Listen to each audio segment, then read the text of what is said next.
beautiful thing right now. Rise and shine, it's a beautiful day. I'm alright.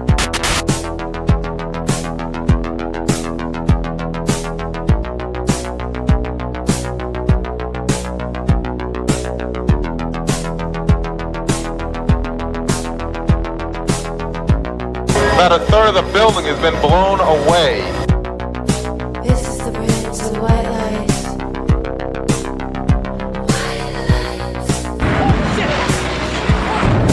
Our very freedom came under attack in a series of deliberate and deadly terrorist acts. And at that point, we were taken for another round of questioning, this time related to our allegedly being members of Mossad.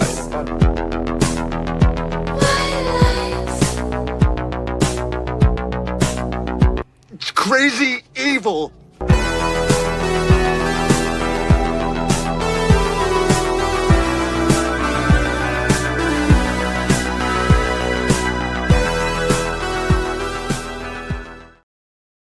Good morning, good morning. Welcome to the No Way Jose podcast. This is the Morning Dump. I am your host, Jose Ghislaine. It is October 10th, Friday. Thank God it's Friday, TGIF.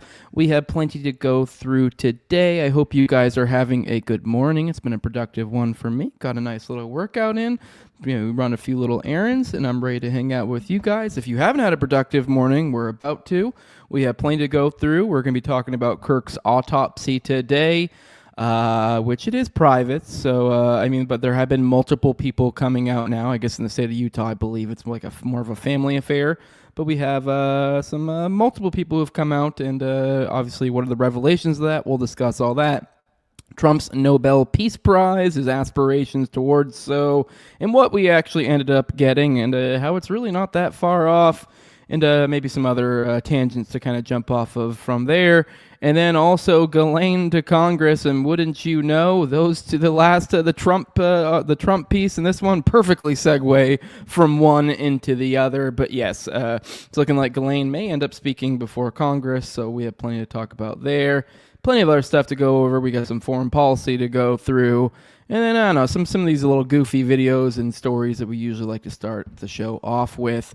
But yeah, like I said, we do have some of those goofy stuff to go through while we wait for the rest of the class to show up. I did start a little bit early today, so sorry for that. I do have I got to get out of here a little bit early, so start a little early. Only 15 minutes, so whatever, shouldn't throw it off too much. And I don't know, some people might be appreciative of it. That way you can get through some of the dragging of the early show stuff and get into the main juice of it. But I'm here with you guys now. Let's do it. We'll go through some of these fun little morning stories, these icebreaker stories, clips, etc. And then we'll get into, we'll say our good mornings, and then we'll get into the foreign policy roundup, and then after that, we will get into the main topics of the day. All right, let's go ahead and get into this first story I got ready for you guys. This, like I said, this is more of a silly goof, although I guess it's kind of serious. Here is this, which this is something I never really honed in on. I vaguely recall this, but there was a grandma with a Hamas gun, is what I guess what they're putting here, that did an interview, and I thought this was be a fun thing to hone in on, because this was something that was being at one point in time flashed about as if like, oh, look at the horrible suffering, which don't get me wrong, October 7th, bad, okay, slavery bad too, all the bad things bad.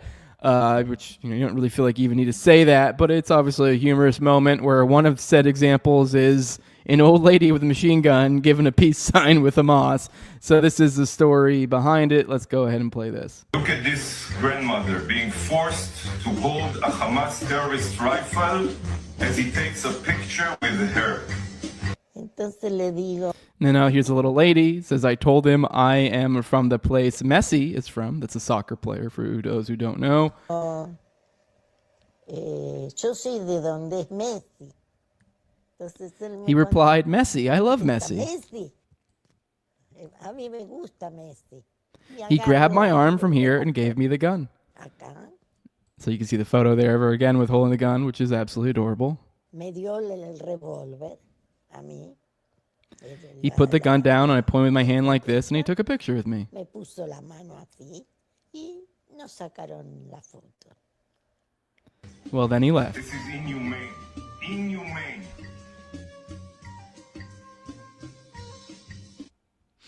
All right, for the next one I got for you guys, I do have a little bit of a, I don't know, I guess it's a little bit of a longer monologue. It's from Nick. I know we played one yesterday, Nick Fuentes, but I did finish my watching of Dave Smith and Nick's episode. It was a good one. It was like 3.5 hours long. They talked about a lot.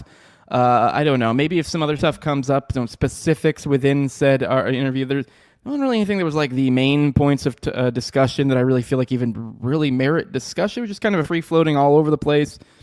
Interesting discussion. I definitely have thoughts, things I don't like, do like, but like, I don't know. I figured this one maybe we'd hone in a little bit on kind of the changing of the vibes.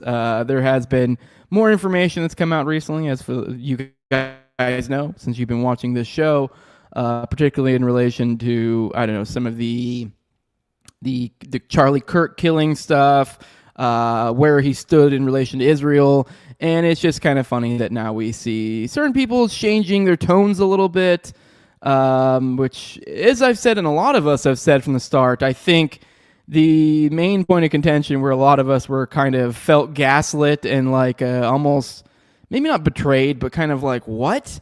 Like, just kind of being like, almost like we were being fucked with when people like Fuentes, Dave Smith, I didn't ever see Daryl Cooper reference it, but I've heard people say he was kind of in the same camp, kind of behaving. I understand not, jump from the jump, not being like, Israel did it, and like that not being your go-to, but the tone was as if they were behaving as if you were crazy to think that, which I will say you would be. I think it'd be ridiculous to have asserted that without knowing otherwise, but to think or be like, this is my best guess, or this is where I believe, things, if I'm going to start rooting around, maybe where I should start my investigation, where most people were at, it seems like, I don't know, people are, arguing with, I don't know, fighting windmills or whatever the expression is when they're acting like, or fighting Ian Carroll, I guess maybe could be the expression here, because it's just one dude. I only really know of like one guy, other than maybe just like some handful of normies of people that were like from the jump, like, yup, 100% I assert Israel did it. So there were just a lot of people that, I don't know, maybe had been become a little bit informed by, I don't know, current events. Some people like myself from reading history or learning things about these organizations. There you go. Oh yeah, well, you're pretty damn near the top of the list. You made the short list, pal.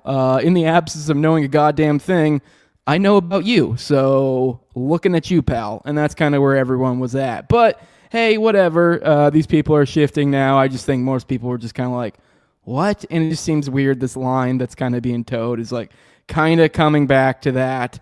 I guess in light of new information, to be fair, in light of new information, but I still stand by, it felt weird between a few characters. Come on. Like, particularly Fuentes. I don't think Dave, I don't recall. The vibe it felt like a similar vibe, but I don't think he did say as, I don't know, maybe overt or over the top, perhaps, type proclamations. I don't remember if Dave ever said like, "Oh, you're ridiculous if this is where you're at," or whatever. But that was the impression I think a lot of people got, and I kind of got the same as well. That was how it felt like, at least. So maybe we're wrong, maybe we're off base, maybe we're mischaracterizing things. But that did seem that almost like as if those of us out there who are like, okay, well, good chance this could be the case. It almost felt like we were getting big brothered, and like, no, you're like, and it felt like a return of the regime, I guess, like well, that's not respectable. Like, suck my dick if it's respectable or not. It's if we're looking for truth, this is the right direction. So, but let's go ahead and see where Fuentes is at. We'll play this. It shows us that, like, whether Israel had a hand in his killing, it will ultimately be part of the story of Israel losing everyone, losing Western Europe, losing the world, losing Trump, losing Tucker, Candace, losing America, losing Charlie Kirk. And so we don't need to believe that they pulled the trigger, although I'm open to that if there's evidence to say that they still lost him. In the final tally, they lost him. And it's interesting where he would have gone, because it seems that Charlie Kirk was basically becoming a groyper. In the end, what was really left? In 2019, the groyper war was waged, saying, you are too pro-Israel, you are too pro-legal immigration and liberal on race, you're too liberal on social issues and not strong enough as a traditional Christian. Over the past 6 years, he became very traditionally Christian and hostile to LGBT, feminism, all of it. So, concession on that. In the past couple of years, he's become very pro-white, calling for an immigration moratorium, really leaning into racial differences, talking about black crime, talking about the race in a more explicit way. Total concession on that. And in his final week on earth, he was also coming to see it our way on Israel. He said that Jewish donors match all the stereotypes. They're unreasonable. They're in bad faith. They're pushing me out. Screw it. Let's bring back Candace and Tucker. America Fest 2025 was shaping up to be the most Israel critical event they've ever done. It became AFPAC. America Fest was on the verge of becoming AFPAC, and Tucker and Candace and all the speakers were going to sound like Michelle Malkin in 2019. We're going to sound like the Groypers in 2019. Now, that is a motive for Israel to kill Charlie Kirk. Motive has now been established. We very clearly have a motive, because it looks like from all the evidence we have, that is where it was going. We will now never know, because Charlie Kirk is dead. But America Fest 2025 would have been Groyper Fest. It would have been Groyper Pack. It would have been GroyperCon. Bring back Tucker, bring back Candace, maybe bring back Nick Fuentes. And what would that have looked like? What do you think Tucker and Candace would have been speaking about at America Fest, the preeminent, biggest conservative convention in America in December 25, in the middle of the Gaza war, all the goings-ons? It would have sounded like Groyper War, and it would have basically sealed the deal, the Groyper ascendancy in the conservative movement, and in particular, the youth movement. Would have been a done deal. Did Israel take him out for that reason? I don't think it's a non-zero chance. I think they had a very clear motive to do it. I don't think it's likely, but I think what has been established is a very clear motive at the minimum. And I would say what we could say more than that is that Charlie Kirk certainly, I don't know that he was looking to leave the pro-Israel movement, but they did it to themselves. Yep. All right. Well, there he is now. They're coming around slowly, but surely it seems, to be fair, once again, I still don't know Israel did it. It just seems, I don't know, kind of a never come lately type thing. It's kind of like, well, okay, here we are, and we're kind of in the same position. I don't know. It just seems ridiculous to me. Whatever. I mean, I get it now. You have a more strengthened motive, but the motive was kind of always sort of there.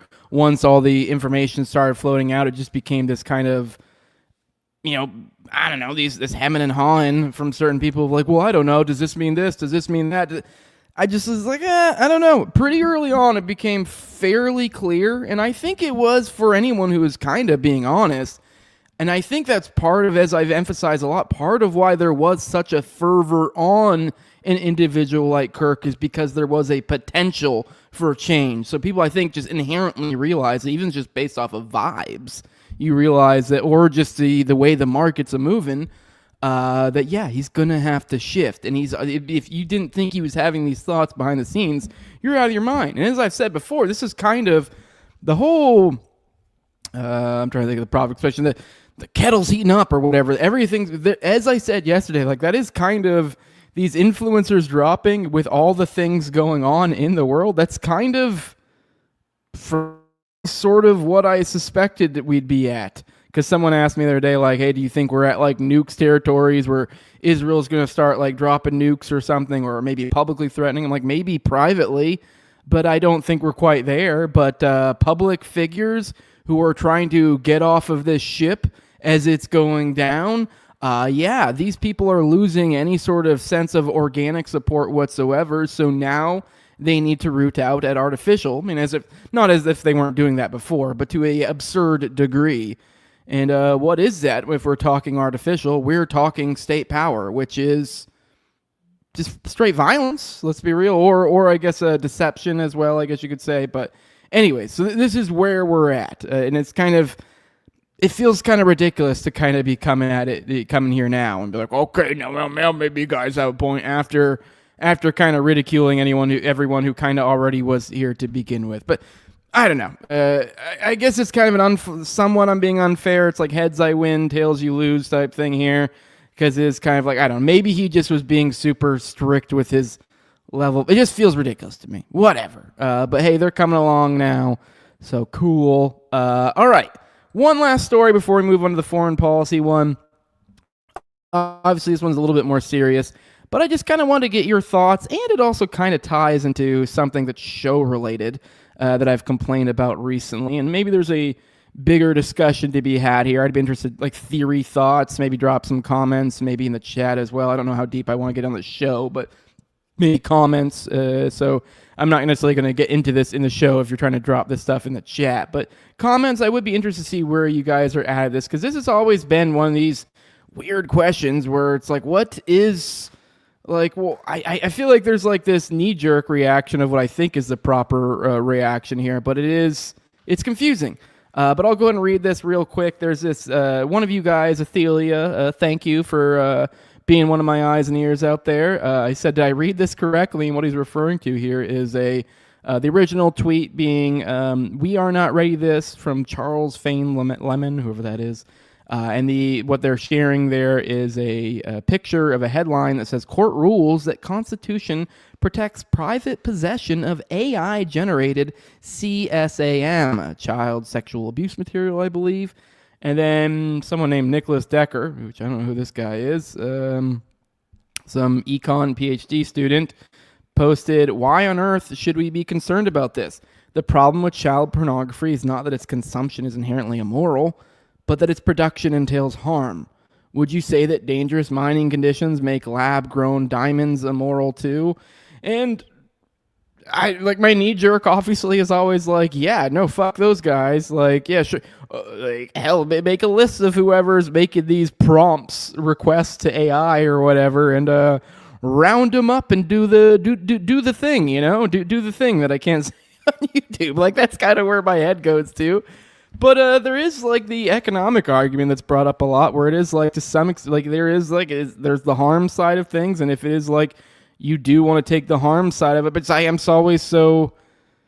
But I guess the kind of, well, that is a dark thought. I mean, I am still leaning towards just make a list of them, round them up, do the thing. This is where the inner authoritarian in me comes in. Although the part of me goes, well, unfortunately, I know how this thing works. Is the inner human in me that hates seeing children being victimized goes, you know what we need to do when I see this absolute evil? We should utilize this power of government, and we should get together some sort of entity that tracks these people and, archives all of this. That way they can track others. And from there, they will then, hunt these people down and do the thing, do the thing I was just talking about. Well, unfortunately, that's not how it ends up working typically.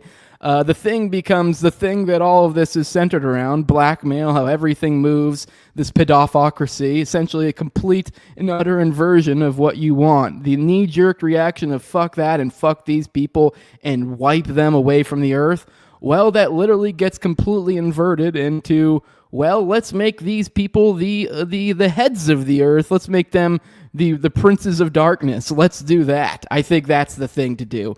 So yeah, it's always this like, what do you do?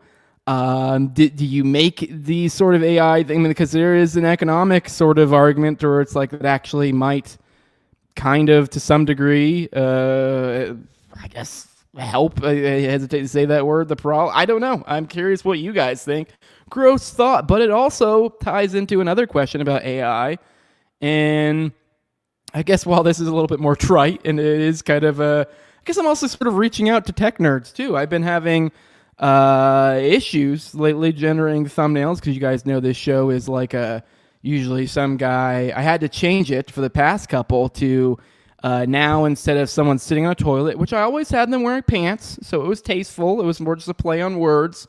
I don't want to actually see people literally pooping. That's gross.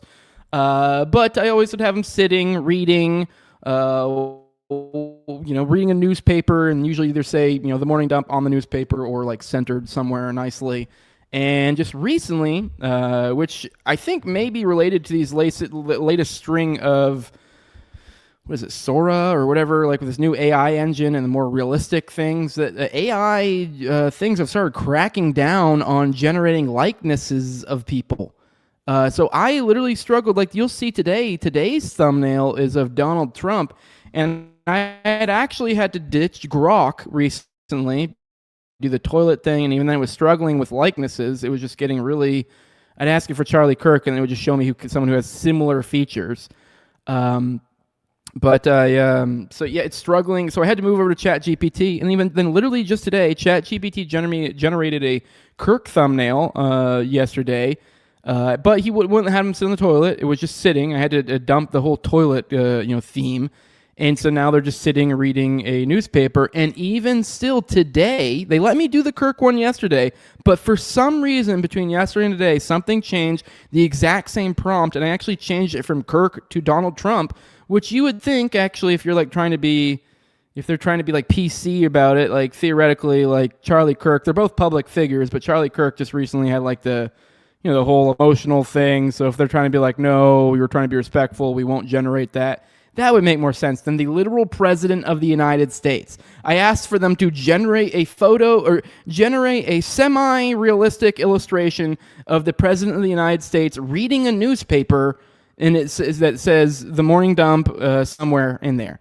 And they wouldn't let me do that because they're essentially ChatGPT, I guess, is now no longer allowing you to generate likenesses of individuals, which for some reason Grok allowed me to do it today. But point being is, I guess I'm also partially asking for tech nerds out there, let me know what good generators I should start looking at in the future. But also, it's just kind of, I think maybe there's something going on with that, and I find it weird. And I don't know, maybe there's an interesting theory question to be had there, because there are interesting questions of like, what do you do now if we do have these AI generated things? And actually even kind of to the whole like child porn thing too. It's kind of like, if we do institute this system in which for some reason us peasants can't generate likenesses of other individuals, I feel like that might almost atrophy the public to the point where we're like, oh, we can't generate images. Like, so point being is like, so far as like psyops go, like we kind of almost get this like normalcy bias to where like, oh, no one can just generate in images of photos, like to the point to where like in the past you used to have an artist who would do this, and you can still do that, but they've kind of put them out of vogue sort of with the new AI. I know this might make a resurgence if they stick to this, but point being is, it's like, I don't know, this could be totally twisted if the normalcy bias becomes oh, the normal person can't just easily generate photos of people or images of individuals, but yet that technology clearly exists. We know it exists.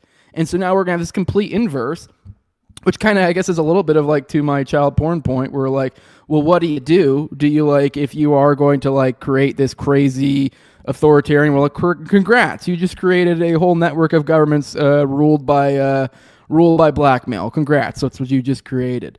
So now, what are we looking at? Something similar when it comes to AI and AI generation, especially as they're going to start limiting the tools that us normal people actually have at our command. I don't know. I find it weird, especially where it's like, why can't I generate an image? It's one thing if I was like, generate me a realistic image of Trump, but I won't even let me do like illustrations of him, which is like in respectful poses. Like I even had to clarify, like, because it tried to be like today, like, oh, well, we won't put them in disrespectful poses. And I was like, hey, nothing's disrespectful about that. Put them in a tasteful pose. This is literally the name of the show. It's a morning show. It's an info dump. That's what it is. And they're like, oh, well, we can't generate likenesses of public individuals. Like, what? Why not? So I don't know. Interesting. I don't know. It's something interesting there. I don't know what. Also, I guess a little bit of a request. Hey, AI dorks, let me know. What do you guys think? What are your thoughts What one should I look at? What options are there? Because yeah, I don't know. I'd like to go back to the old style of the thumbnails and not have to do this weird jumping because I'm not requesting much. I'm asking for a public figure sitting down. I guess the toilet might be just a bridge too far, whatever. But I don't know. Interesting something's at the root here, and it's a little bit freaky, although there is an interesting theory question, obviously, as well. All right, let's roll the chat, say our good mornings, and then we'll get into some foreign policy. Good morning, Comment Mama. Good morning, good morning. Good morning, Platypus, and good morning to all. Good morning, OP Jeff. Good morning, good morning. Good morning, Romulex, saying Josh Hammer is a scumbag. He sure is. Platypus, first time catching the live. Nice to see you here. Good morning, Avril89 says good morning from my toilet.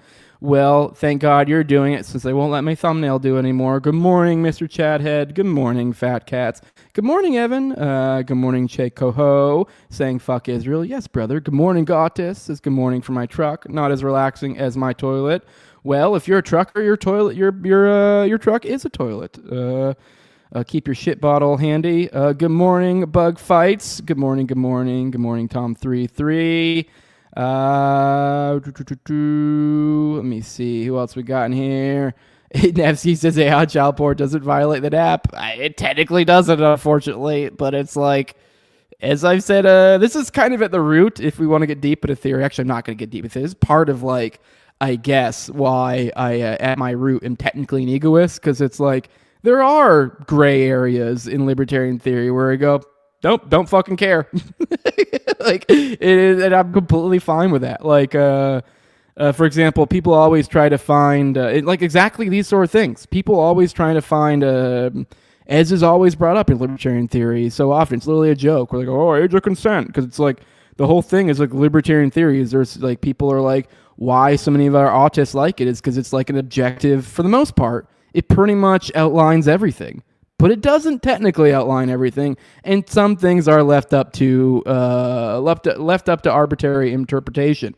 That being one of them, and that's where I'm kind of like, okay. To me, it's almost like it requires some level of like I don't give a shit about. I guess the concept, the idea of like at certain point might does make right, and so you're like. And that would be the case where you're like, well, age of consent, 18, not like whatever, like. I am completely fine with this society, us being like, hey, if you do X to something under, this age or whatever, is permissible to do violence upon you. Like, I'm fine with that, I guess.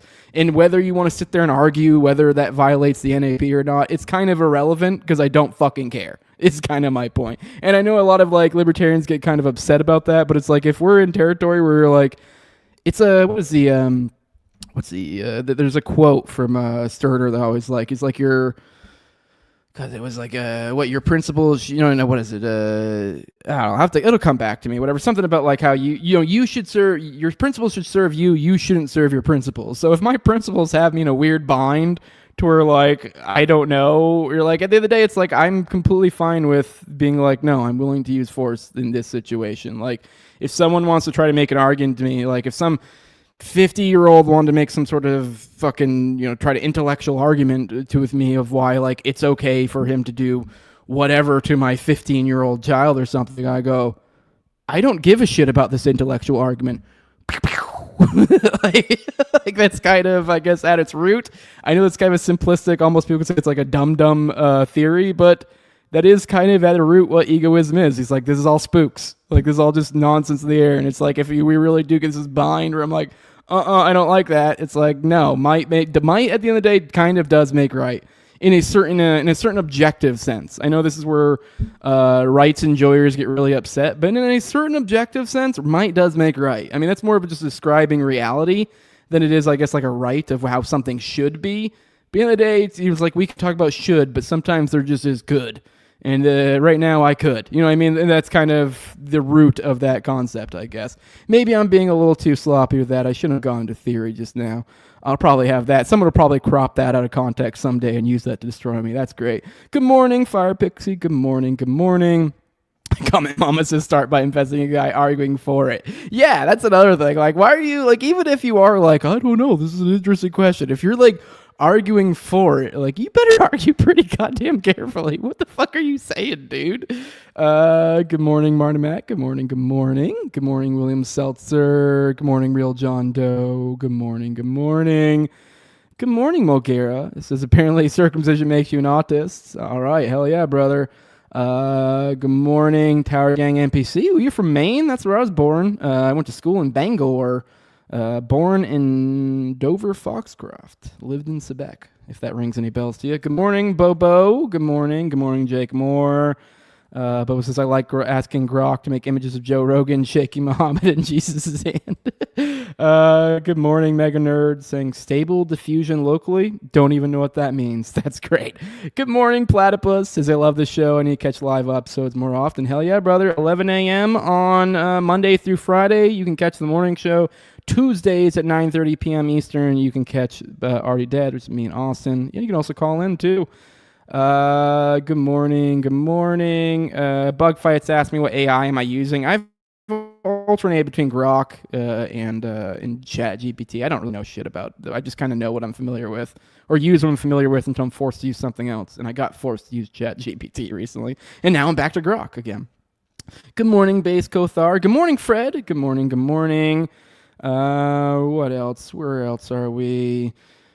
Mogera says, yeah, whenever someone goes into the whole AI, CP, or age of consent shit, I immediately go to physical removal. Yeah, exactly. That's another good point. It's like, from a theory perspective, you're like, okay, well, at the very least, if in my covenant community, people that ask these questions can get the fuck out. Which is completely fair. Go hit that like button, says Bobo. Yes, please do. Good morning, King David. Good morning, good morning. I did not see a UFO this week, Chuck Bam, but good morning to you. Nevsky says grounding and morality in the nap is very flawed. And you are correct. And you actually, even if you are a nap enjoyer, you shouldn't ground your morality. It's literally not a compass for morality. It's a compass for legality. So you are correct. Yeah, which Tom33 pointed out. Exactly. Tom33 says, in reality, might makes right. It's not right, but it is what it is. Exactly. That's a good way to put it. Smash the like button, says King David. Yes, please. Free my nigga Jeff. Jeff, where are you? You around here? Man, I swear, it's like he's just trying to convince you guys of this conspiracy. He'll come back eventually. Good morning, everybody. Anyone else new in here? Stable Diffusion is a local LLM and can generate images. It's your fallback. I don't know what an LLM is, but sounds like you're describing what I need. So that's cool. That's cool. All right, let's get into some foreign policy. Let's check in on that. Here is Khalil Al-Haya saying that Hamas declares the end of the war in Gaza. Let's see what he has to say. Happy to announce that we have reached a deal for ceasefire to put an end to the aggression and also to proceed to a permanent ceasefire and the withdrawal of the army and to allow the aid to enter to Gaza and to open the Rafah crossing from both sides. All right. Well, more on this from Dave DeCamp. Israeli government approves first phase of Gaza ceasefire deal.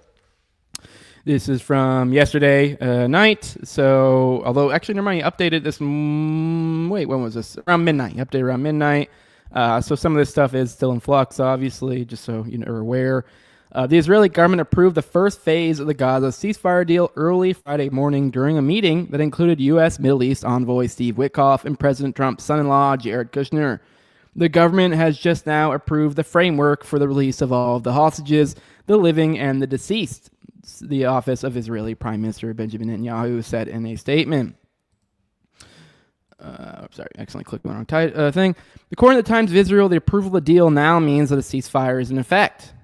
So there you go. However, Al Jazeera reported an Israeli airstrike and shelling in Khan Yunis, southern Gaza, and attacks east of Gaza City early Friday morning. The IDF continued to bomb Gaza on Thursday, including a strike in Gaza City that killed at least 4 Palestinians and left 40 missing under the rubble. The UN said it's ready to surge aid into Gaza to bring relief to the starving population. Under the deal, Hamas will release all remaining Israeli captives within 72 hours. So within 3 days, they're said to give up essentially all their leverage in exchange for about 2,000 Palestinians held in Israeli jails. Within 24 hours, Israel will pull its troops back from some areas of Gaza. So, okay, I guess this is the partial we're dealing with here. So within 24 hours, they'll pull back somewhat, I guess, is the thing. And so there's some sort of something that happens beforehand. But the IDF will retain control of more than 50% of the Palestinian territory, dropping its demand for full Israeli withdrawal in exchange for the release of all the Israeli hostages was a significant concession from Hamas, which says it has received a guarantee from the U.S. that Israel won't restart its genocidal war. Let's hope that's worth a damn. In quotes, we received guarantees from the mediators and from the U.S. administration, and everyone confirmed that the war has completely ended. We will continue to work with all national and Islamic forces to complete the next steps, said Khalil al-Hayya, a senior Hamas official who Israel recently tried to assassinate in Qatar. Many details of long-term implementation of the ceasefire deal still need to be worked out, but President Trump is insisting that he has ended the war and the deal will lead to an everlasting peace. According to a report from Israel Hayom, the U.S. has given Israel a guarantee that it would back Israeli military action if it determined Hamas violated the deal in a way that, in quotes, poses a security threat, end quote. The report said the understanding, quote, constitutes a side agreement, end quote, between the U.S. and Israel. The U.S. gave Israel a similar side deal for the November 2024 Lebanon ceasefire agreement, which Israel continues to violate on a near daily basis, as they have with every ceasefire one. Although the Lebanon one has been particularly egregious, to the point I have brought it up multiple times as in an almost sort of borderline humorous way, despite the fact of there being real human suffering there, but it is such a level of parody that you almost can't help but present it in such a manner. All right. And then kind of more on what Dave was just saying there. Says so this is kind of because there was one thing he said there about how they attacked. So you follow up on that. He says, so the IDF said the ceasefire started today at noon Gaza time, which was about 4.5 hours ago. So I think he's referring to that essentially that those attacks, I guess maybe perhaps actually were around the time of when it was over. But I mean, leave it to Israel to literally take to the letter of the fucking deal to an absolute ludicrous degree to where like, well, technically it doesn't go into act now, so I can murder. That seems to be what he's saying. So to be fair, it seems like perhaps they didn't actually violate it yet, but let's be real. They might end up doing that. But we have Palestinians flood back to northern Gaza after Israeli withdrawal as truce holds. So you could see photos of these people rushing back. So I don't know, maybe there's something to be said here. I've been kind of concerned with this deal that it was going to be kind of a rug pull. I'm just kidding. We won't be letting you fuckers back, but we already have people coming back after the ceasefire took effect. So they said it began at 12 p.m. local time, 9 a.m. So after the completion, which is GMT, whatever the hell that is, so probably like this morning roughly, I think. After the completion of its withdrawal, agreed upon lines of the first phase, there was no immediate comment from Hamas. All right, yeah, this goes more into the details of it. But yeah, we have people rushing back. The main crux of this piece was just kind of look at the people. Just kind of, yes, people are flooding back in, which I think is a good thing. But where are they going to go? I don't know entirely. Look at this right here. I thought this was a pretty bleak view of the situation. Right here is an aerial view of Gaza. So you can look at it before and after. So just I know for the audio people, this probably isn't the greatest, but take a peek at this. Tell me what you think, because this is pretty wild to visualize it in this way. Essentially right here, what we're about to be looking at is an overhead view, kind of panning, transitioning from one photo before all of the hostilities and transitioning into the photo of now. So we're going to play that. Sorry, there's no audio, just so you know. Before everyone goes, it's muted.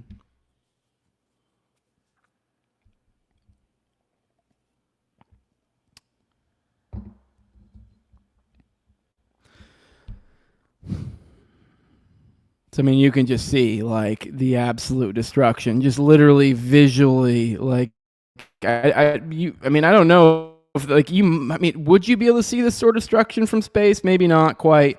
But yeah, this is nuts. Pretty crazy stuff. And then to kind of add to this whole situation, here's Trump being asked what guarantees he can give that Israel won't resume the bombardment once it gets its prisoners and captives back. Remember how they said this is all being upheld on Trump kind of upholding his word? Well, let's go ahead and watch this. No, of course the audio's out. This time the audio's actually out. My bad. Let me fix this real quick. All right. Sorry, it wouldn't be a morning dump without some StreamYard issues. At least I'm catching it before it's an actual problem. All right, here we go. Let's go ahead and play it. Looking ahead, what guarantees Hamas disarm and that Israel doesn't resume bombing once the hostages are released? The first thing we're doing is getting our hostages back, okay? And that's what people wanted more than anything else. They wanted these hostages back that have lived in hell like nobody has ever even dreamt possible. And after that, we'll see. But they've agreed to things, and I think it's going to move along pretty well. Looking ahead, what guarantees... All right, so what does he have to say? He goes, after that, we'll see. But they've agreed to things, and I think it's going to move along pretty well. What a great seal of approval we received there. I don't know. What can we do with that? It's pretty fucking useless. And more to that point, as I've told you guys plenty, Bezalel Smotrich and Ben Gvir seem to be none too happy about this. Here's what he has to say recently. This is a quote from him. He said, immediately after from Bezalel, to be clear. Sorry, I included Ben Gvir in there. This is from Smotrich. So the finance minister in Israel says, in quotes, immediately after the hostages return home, the state of Israel will continue to strive with all its might for the true eradication of Hamas and the genuine disarmament of Gaza so that it no longer poses threat to Israel. Keep in mind, as part of this deal, they are supposed to be essentially withdrawing, I believe. I think it's supposed to be a phased thing. This sort of language of true eradication, it completely and utterly flies in the face of the spirit of this agreement, and frankly, probably to the letter of it as well. So, but what does it matter to Israel? They lie about fucking everything, and then to make matters worse, they're talking about sending troops there to support and monitor the Gaza ceasefire deal. So I guess it's a double-edged sword to some extent. It's like, well, okay, well, I guess I bet you the argument here too would probably be from the regime and be like, well, you guys are concerned about how we're going to ensure Israel is going to uphold its end of the deal. So we're going to have troops there to support and monitor the situation. Well, that's not going to fucking do a goddamn thing. What is 200 troops going to do in relation to Israel? Unless you're putting them somewhere so that, like, to make sure Israel doesn't attack it. And even then, I don't know. We know about the USS Liberty. I don't know. What is the point of this? Especially when you could do something a whole lot fucking easier and just go, hey, Netanyahu, do you like receiving money? Do you like being able to actually do anything whatsoever? Then all right. Do what the fuck I say. It's really that simple. Unless you have some crazy skeletons in your closet, which I think we may have an answer to that question. But with all this ceasefire stuff going on, we got the Yemeni Houthis are monitoring the Israeli compliance with Gaza ceasefire deal, which now this monitoring I'm a little bit more happy with, as opposed to 200 troops going to monitor the situation, because what this means is the Yemenis are chilling. Straight chilling, dog. They will be, essentially the idea being is that they won't be blockading, won't be stopping ships, won't be, so all those Yemen problems, all gone. So long as Israel stops fucking murdering. So we'll see how long this goes before the Yemen stuff pops off and there's inevitably some sort of conflict where they murder a whole bunch of Yemenis. But hey, we've got to pause from that. And then final foreign policy story we got, which this will tie into a later topic. So Zelensky says Ukraine will nominate Trump for Nobel Peace Prize if he sends Tomahawk missiles.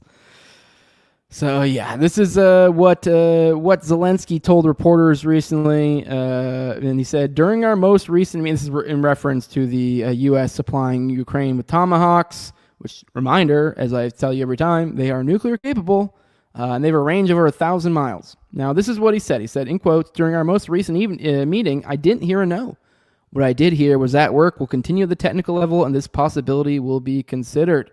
The plan for ending the war won't be easy, but it's certainly the way forward. And if Trump gives the word, above all, the Ukrainian people, the chance for such a ceasefire, then yes, he should be nominated for the Nobel Peace Prize. We will nominate him on behalf of Ukraine. So, yeah, get Trump for the Nobel Peace Prize for giving, possible nukes to Zelensky. Great stuff. All right, let's go ahead and pop back in the chat. I have a feeling we probably have some more good mornings to be had since we started late. But good to check in with you guys, and then we'll get into the main topics for today. Mega Nerd says Stable Diffusion is a local LLM and can generate images. You undermined. You already read that earlier. LLM equals large language model. LLM, you nerd. So I appreciate that. I'll try to remember Stable Diffusion. So I think a large language model is basically just AI. What else? Apply for VA, says Bobo. Hashtag Water Tower Gang. Hashtag Next Wrong. Yes.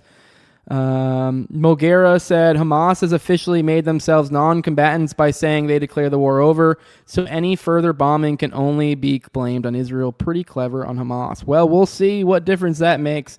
I hope it does make a difference. I hope that them labeling themselves non-combatants will matter, but then we have Bezalel saying it doesn't seem to fucking matter. So, good morning, Eris Legacy. Good to see you in here. Good morning, Bomer Slayer. Good to see you in the chats. Good morning, Tony Chin. I think that might be the first I see you in here.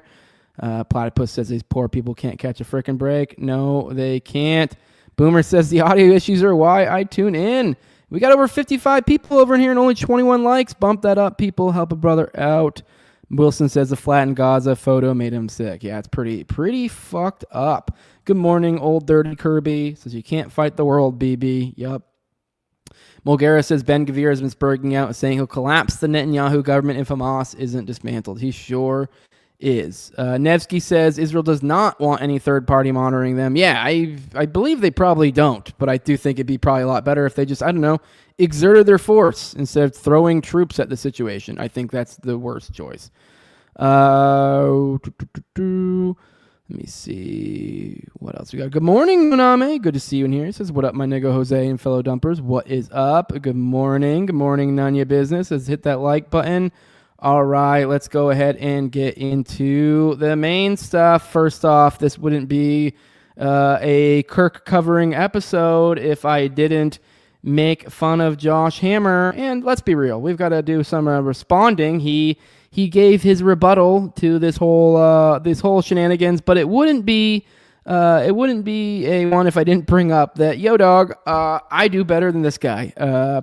So far as podcast goes, I don't know, whatever. We got other shit going on, but I do think this is a good indicator, as I've said many times, as a sort of a bellwether or whatever, just kind of like as a rough indicator of where he is so far as organic reach. As I've showed here is the organic reach of him. You can go ahead and look at it. Here's 4.1 stars on Spotify with 80 reviews, and then you got my channel, which I almost feel hesitant to bring this up because this isn't some like big flex, which I can't emphasize enough. You go look at I think Austin has a roughly the same amount of reviews. His is higher, I think. I mean, there's lots of bigger shows or like way more. So like this isn't some flex of like I'm fucking huge. Like no, it's a moderately small, mid-size doing well show. Like like this is by no means something that like if you took these numbers, even if you were good at monetization, like this sort of show at this level, like, I mean, I don't know, maybe, obviously I could do better at monetization, but I still don't even see how this could be for anyone with this level of metrics a full-time job. Just being real. That's where my show is at. My show is at part-time job level. That's where it's at. And then we have fucking me almost 2xing him and getting a much higher rate than the editor-in-chief of Newsweek. And I wanted to add one little factoid to that because I just can't drive this home enough how fucking artificial this dude is. Now, and the reason why I brought this is because yesterday he responded to all this shit. And when he did so, he shared a YouTube video. Now, I didn't know. I knew he was the Newsweek editor. I didn't realize, because I've looked at his metrics before, just because, just to make fun of him, because fuck him. And just getting a vibe of like what an organic sort of following this dude has. And I didn't realize he was also putting his stuff out in video format, because, out on YouTube. Because I actually looked for the Josh Hammer show, because to trying to be thorough when I was like, hey, what is this guy's organic reach? I looked at his different things, looked at his socials, looked at his Spotify, looked anywhere where there were metrics that I could evaluate. I couldn't find a YouTube channel, or I don't feel like I recall him having a YouTube channel. I don't think he has a YouTube channel. If it was so pitiful. I don't know. I don't remember. I don't remember him having an actual YouTube channel for the Josh Hammer show. But this one was put out on the Newsweek YouTube channel, which has around 676,000 subs. 676,000 subs. For comparison, I have like 5.5 I don't remember exactly what it's like. Mid fives is where I'm at, and that's what I put out all my shows on for video format. So obviously, video, audio, different things. So it is kind of not perfect. These are very rough vibes, but he's putting his show out. I said here, I said also, holy shit, because I was making fun of his response to it. I said, how dare you accost me in this very Jewy time, because he immediately referred to saying how he's offline earlier for the holiday of Sukkot, a holiday where the Bible commands us to rejoice. So he immediately leads off with, I was doing Jew things. I'm like, okay, dude. It's just like, I don't know, just funny. Anyways, so then I put in there, I go, also, holy shit, this guy puts his show out semi-regularly.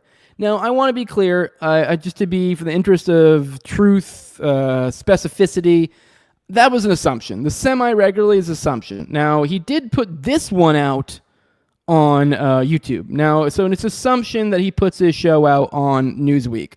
But I would assume, since I couldn't find a YouTube channel of his own, and, he clearly has a setup for a video component, so it wouldn't make sense if he's only doing audio to have the video component. Anyways, so I think he probably is putting out semi-regular. That's a guess, so you guys can go verify that one specifically on your own if you care that much. But even just doing it once, it's like, and even just having that connection to Newsweek and somehow not being able to leverage that into any sort of organic interest is just absolutely astounding.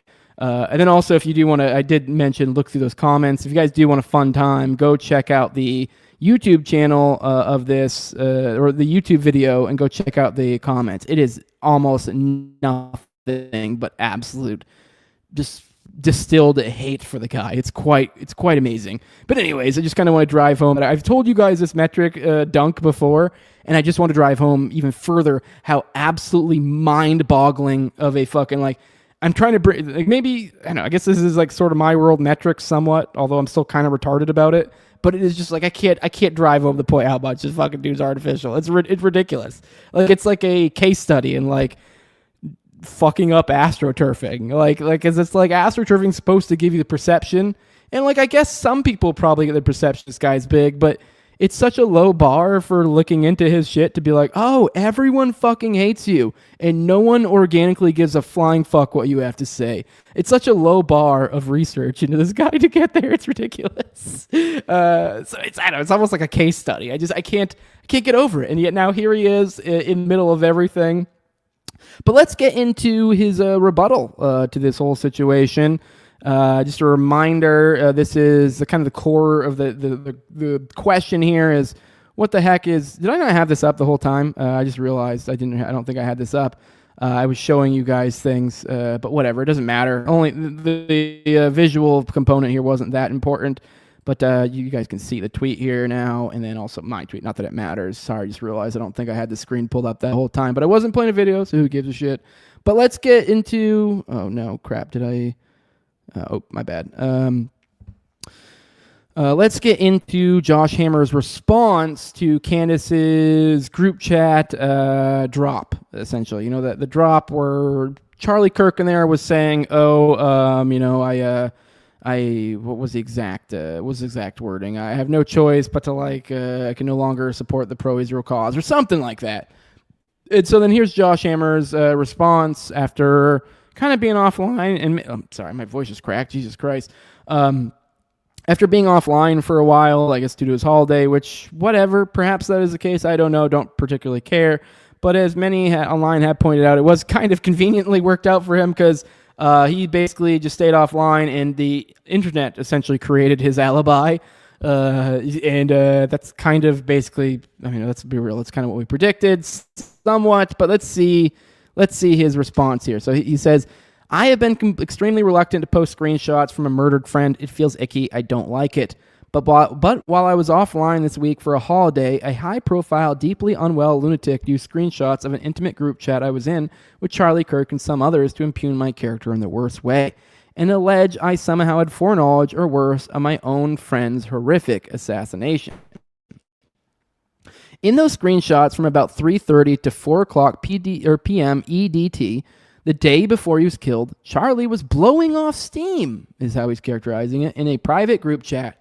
Donors have every right to withhold donations, and organization CEOs/chairman have every right to then be upset and when donors withhold those donations. That is just the nature of donors and donees in the non-profit space.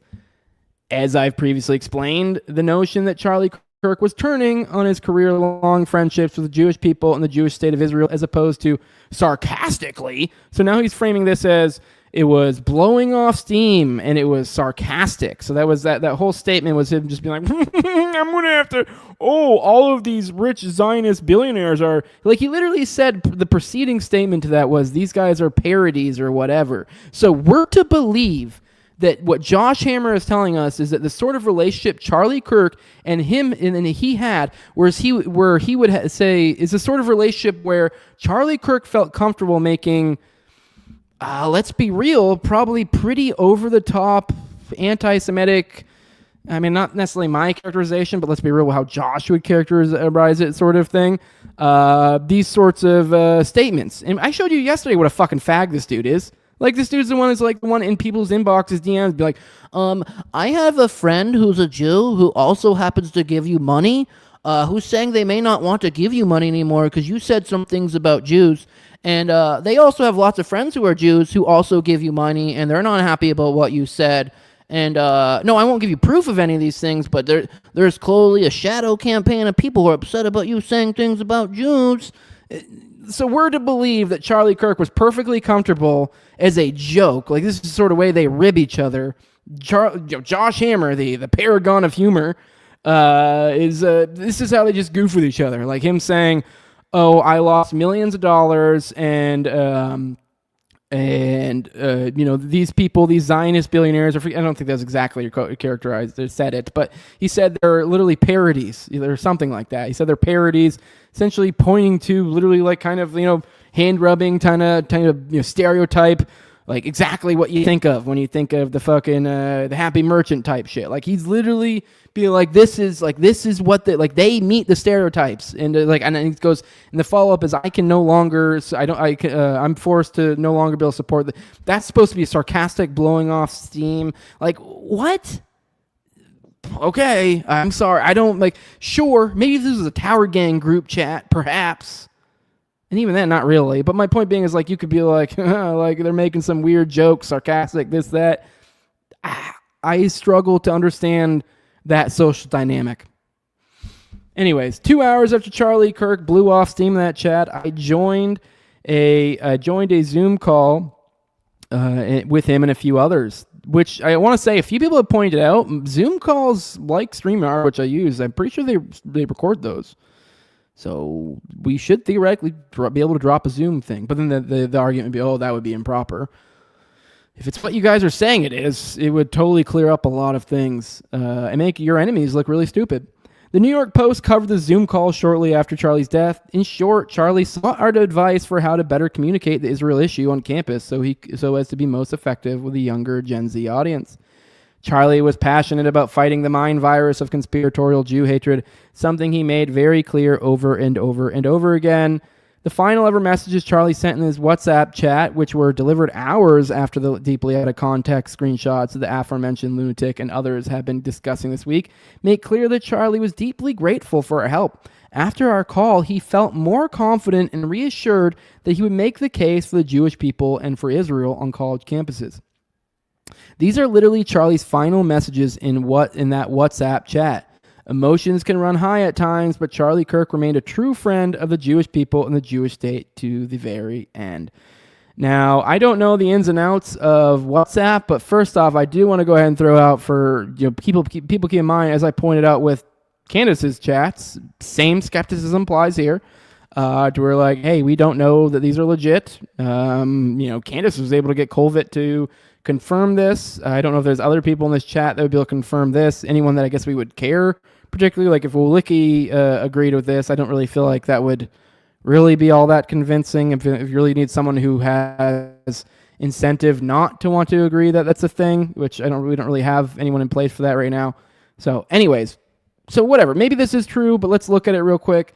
Here is the supposed last words, I guess, or last chats in the WhatsApp app, or WhatsApp chat specifically between Josh Hammer, Charlie Kirk. I believe Rabbi Wolicki was supposed to be in this one. I believe they have referred vaguely to like other people being in this too. So I don't know exactly specifically or however many people altogether, but at least these three were in it. So here is the screenshot that he provided. Zoom link for 6 p.m. Eastern Time meeting. And then Charlie Kirk says, doesn't say who sent the Zoom link one. And that I will say that one said edited beside it, which I don't know if that's any significance at all. I don't really understand WhatsApp and the how you go about editing things and all. But if it is saying edited, I mean, take that for what it means, or know that like that specific line perhaps additionally don't take it for granted with being edited. I don't know. Then Charlie Kirk says, thank you for your help today, guys. It's at 7:50 p.m., whereas the first one was at 5:56 p.m., the one for the Zoom link. So it makes sense. So then it shows that like that was roughly the period in time in which they had this discussion.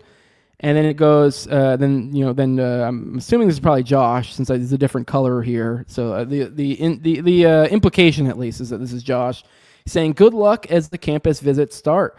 Don't hesitate to let me know, or any of us know, how I/we can help. And he goes, what's your first stop tomorrow, by the way? And then that's at 7:54 p.m. And then at 8:58 p.m., and the name scratched out, it says, honored to be of assistance. So we don't know who that one is. Probably not Josh, since, the green one here seems to be implied to be Josh. Charlie Kirk, and then it says, Utah Valley U. A little thumbs up, someone attached to it. And then it says, say hi to your Antifa friends at 11:40 p.m. Scratched out the name again, so this is another person we don't know who said, say hi to your Antifa friends. And then the last message is Charlie Kirk with the little praying hands thing. So that is the last text. This is, which I gotta say, once again, underwhelming. I've seen multiple times these this camp, or whatever you want to call it, of people come back with retorts to certain things, and they'll drop these screenshots, and they'll act like the way they characterize them is if they are like, really prove their case, where most of the time all it really proves is people being cordial. So like, I don't know, like all these interactions that they're dropping most of the time with Charlie, like I know Ackman, I think, is the one that comes to mind.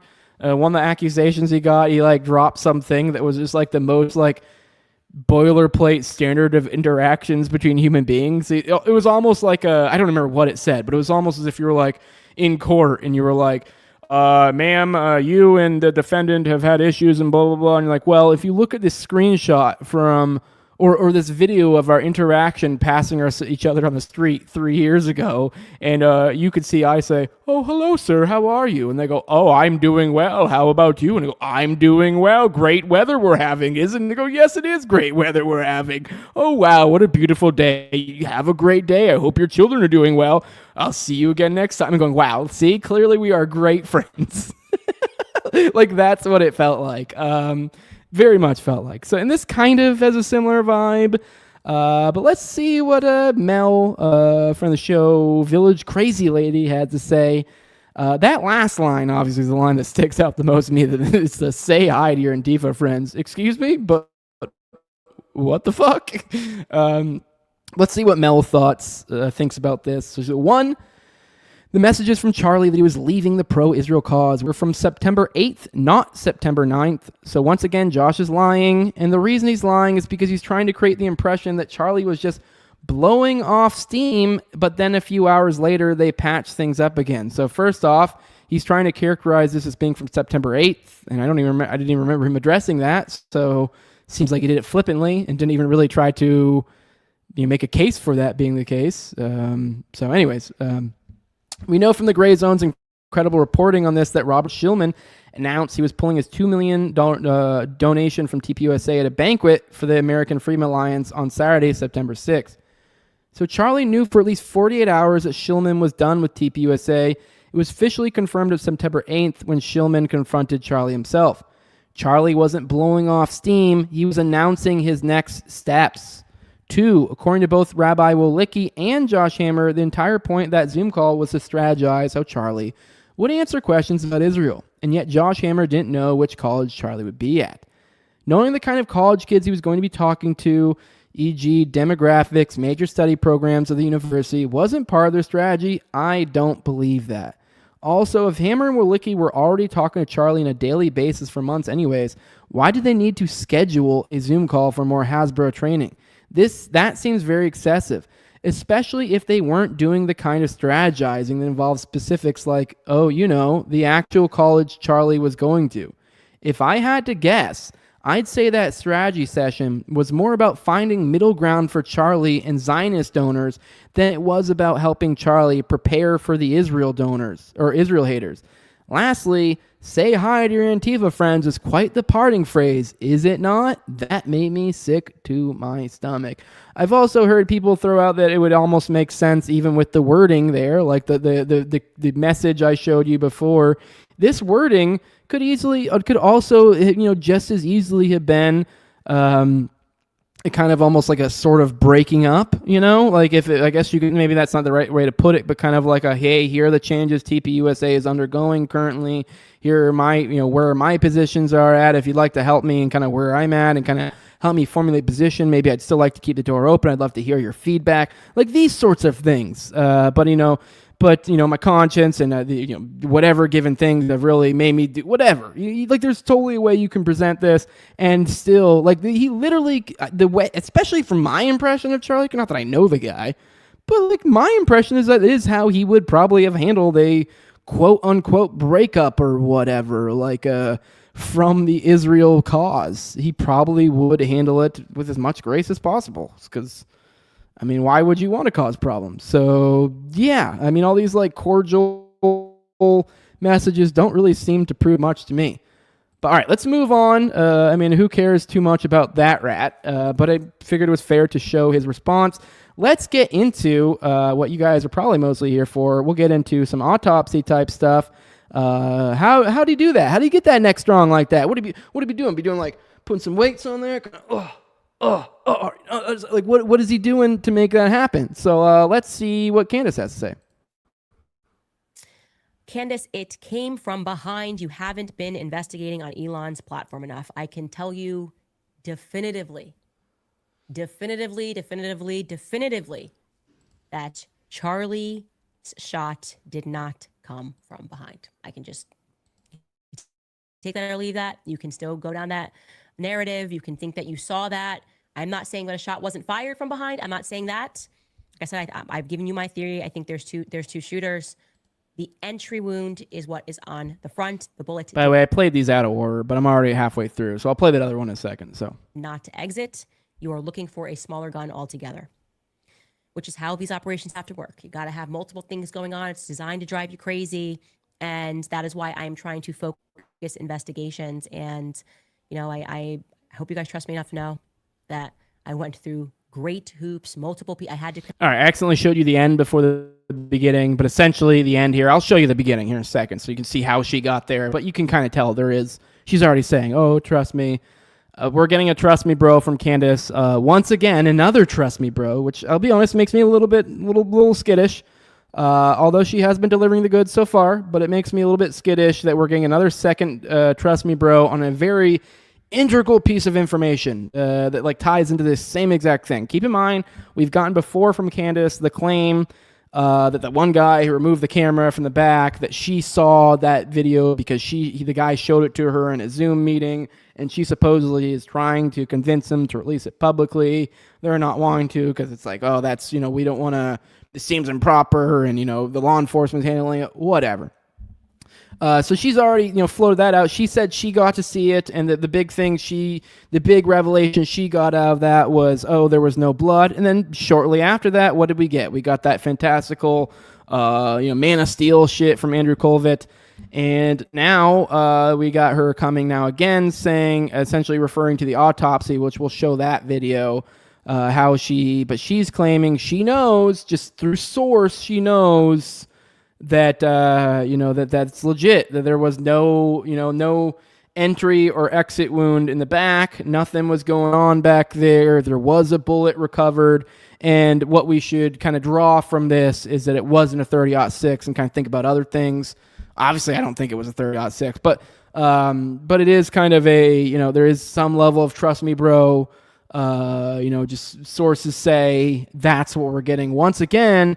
And I do think it is relevant considering it's literally in a certain sense, these are different pieces of evidence, but it's kind of the same exact thing. If we're talking about a video one of these being the video camera from the literal, perfect angle that would have shown probably the entry or exit, the corresponding wound, that would be the one back there. And then also, if we're talking about obviously a bullet, if we're a bullet being recovered or whatever, this is very germane to the same exact thing. So 2 pieces of Trust Me Bros kind of dragging on. It's like, well, you gave me a little bit of that with the group chat. And even then there's still these I don't know, there's an outside possibility this is bullshit. But let's see what is let's hear a little bit more on her about this supposed, how she knows that it's this is the case. They did not recover a bullet from a 30-06. They didn't recover a bullet from a 30-06. Just didn't happen, okay? They found a 30-06 bullet. Charlie's death certificate certainly would have reflected that. In suicide situations, as just one example, medical examiners, feel free to chime in. I've spoken to quite a few, but when the gun and the bullet are known, they are reflected onto the death certificate, okay? There is not one reflected onto Charlie Kirk's death certificate because they did not recover a bullet from a 30-06. Hunters and military men rejoice. It turns out that common sense still rules the roost, okay? You guys were right. You were absolutely right. And this is why I hate politics, because it requires us to submit to the idea that we were all somehow born yesterday. That life really can just be a Marvel comic with people that are, I guess, a DC comic where there are men of steel that are able, because they're young, to stop 3,000 pounds of energy that is coming at them. That didn't happen. So where does that leave us, guys? Well, all right. I actually didn't catch if she said exactly that in there, but she did reference the supposed report.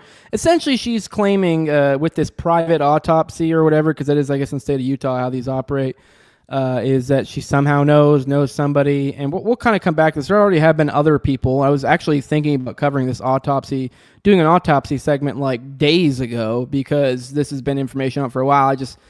I don't know.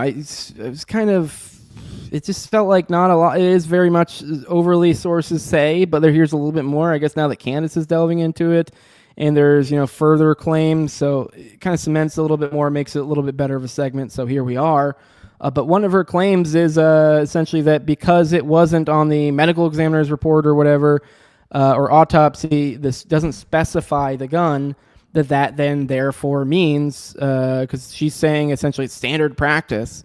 And I didn't know if I caught that in the exact clip, but I watched the episode yesterday, and she did basically assert that this is that now we know it's not a 30-06. Now, I feel weird belaboring this semantic point, borderline semantic. I think it's semantic, but not. It's almost semantic. It actually does matter. It seems like she's using this. I don't even know if it seems. It almost I think this is the case, that she's saying that because of the fact that the bullet's not listed on there, that we know it's not the 30-06, because that's supposed to be standard practice or something.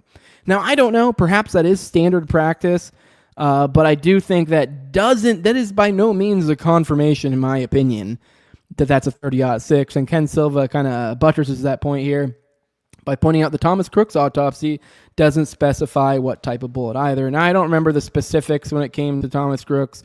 When it came to ballistics, this, that, if people even do buy it. I don't remember any of the oddity when it came to that. But point being is it's like we at least see two. So who knows? Maybe this is odd, and then now we're seeing this in deep events. I don't know, is there any medical examiners or morticians out there who would know this? Feel free to chime in the chat. But I do think that's a faulty logic to then jump from there and go, therefore we know it's not a 30-06. I mean, it's a safe guess, though, considering the fact that they're claiming the neck fucking ate it. I mean, hell, even if there was an exit or entry wound that we weren't able to see because of camera, I still hesitate to buy. Like, from the jump, like, within, like, probably 24, 48 hours, I already was like, oh, it dawned on me. Like, I know they floated out the 30-06 stuff pretty early, and it didn't quite dawn on me immediately, because I was kind of just, like, kind of almost like, I didn't really, intellectualize what I saw a whole too much, because if anything, it was still pretty, I guess you could say, maybe traumatic's not the right word, I guess a little bit, sort of. I didn't want to watch that. So it wasn't until later, after reevaluating it, maybe like 48 hours or so later, when I actually started re-looking at the video again, where I go, oh shit, like there's like, even if we are to believe there's another, corresponding exit or entry or whatever, it's like the fact that the idea that somehow a 30-06, like, I mean, maybe for the exit, maybe, but even then, not really. I don't know. I from the jump was like, no, 30-06, what? Like, as I've told you, I've seen 30-06 hit living things. I'm like, I don't know about that one. So I mean, that is once again, it does feel semantic, but I do think it's important to have proper logic, and I don't think one thing means the other. But yeah, it's still probably almost certainly not 30-06. But once again, here we have Candace making this claim. I want some fucking video. I want video, or I want actual people coming on record. This is what the autopsy says, according to this person who's an actual family member or whoever who has actual access to this and has seen it. Like, that's what I want. I don't want this fucking... Hell, if anything, what I want is someone being like, here's the video, or here's literally a photo of the autopsy document. Like, I don't know. Why wouldn't you want to release that? But, I mean, it could be just a matter of time, the family waiting. I mean, once again, with the way that Candace is dropping things, this could be waiting to catch people in lies. I hope that's the case. But as it is right now, it's kind of borderline worthless. And if anything... I'll be honest, the more that we're getting this angle being thrown at us without corresponding actual primary source info, the more I'm getting skittish about it, and the more I'm going, what's going on here? Which, bear in mind, maybe you're getting ready to pull a big old magic trick on me and go, whoa, but not seen it yet, and until then, look like the meme. This is worthless. So, cool. I'm glad you're sharing that with us. But anyways, this is a little bit long and a little bit uncharacteristic for the show to do this. And I hope I don't get a copyright thing for this, but I think I won't, because this channel seems pretty cool, and they'd probably just appreciate me sharing their work. But here is from Valhalla VFT. This is... he's actually who I saw covering the autopsy a while back. So this is older, but... This whole analysis completely corresponds to what Candace is saying. So this is 100% just a gunshot analysis of that. I might even just step away, go do whatever here and there while you guys watch this, but it's about 10 minutes of just that. And it also, he did a good job of presenting the other people who have already actually come out and claimed they know of this same thing, and they are all basically making the same exact claim of that it is a entry wound. There is one bullet. It was recovered in the inside of him or whatever, and it hit him at roughly the same place. So, and seemingly at the roughly the same angle. So let's go ahead and watch this. Hope you guys get something out of it. I did, and this is more meaningful in that it is like Now, what Candace is saying is corresponding with these people, but I'm so schizo, I'm completely open to the idea these people are coordinating or there's something else going on or whatever. So I still am somewhat in the position of this is worthless, but if you are wanting to get a gunshot analysis and stuff, particularly based on the information that has been shared around, of which is dubious, to be very clear, at least dubious to me. I mean, I don't know. I guess we might be at a level where some people wouldn't say it's dubious, but with any sort of these actors, I'm sorry. I mean, it's not even really necessarily to impugn them personally. I don't even know them personally. It's just I'm aware of where these people sit in the zeitgeist.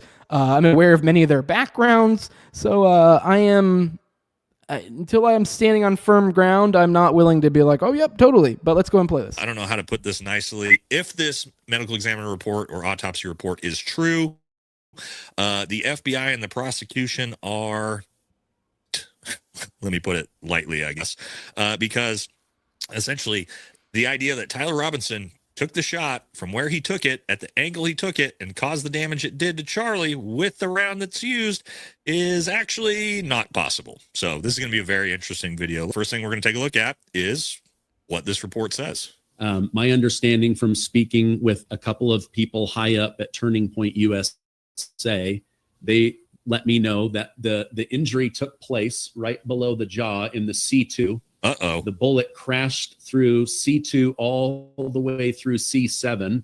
Uh-oh. And then they found the bullet lodged in that meaty area around T1, the thoracic first vertebrae. All right, so I don't know Stephen Gardner. I don't really watch his stuff. I'm going to assume he's operating in good faith here and that he actually heard what he heard. And, you know, somebody else also came out and said that they've seen or supposedly heard about this same. Oh, real pause. Sorry for those who are getting into this. I just saw Rise to Liberty. I didn't catch this one. Good catch.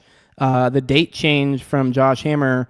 The Zoom call happened before Charlie blew off steam, according to Jacob. So go check that out yourself. I didn't verify that. I did hone in on the times when we were just covering a minute ago, so you guys could maybe put that together. I thought about being like, I should check the times versus this and that, but I had other things going on, so I just hadn't got to it yet. Because that did cross my mind, but I just hadn't verified that. So, if so, big if true. All right, let's keep playing. Autopsy report. I confirmed, obviously, because I have connections, and I confirmed that the autopsy was done. I don't want to say too much, but the autopsy yielded where the entry wound was and how the bullet killed him. It's already been determined. They found the bullet lodged in his body. They can tell you exactly where, what was severed, what killed him, where the bullet traveled from his neck down through his body. They have it all, fragmentation of the round that spouted through his body. They have all of that. Okay, they have it all. They've got it proved. Let's see if this even works mathematically or scientifically. Let's jump into it. All right, guys, so basically a middle school math problem. This isn't that hard to figure out. We know that, according to the medical examiner report, this 30-06 round came in, hit him in the C2, traveled down. All right, you guys are going to notice some huge problems with this right away, but let's go ahead and, just look at this objectively. All right, we got a protractor out. Let's put that right here on the C2.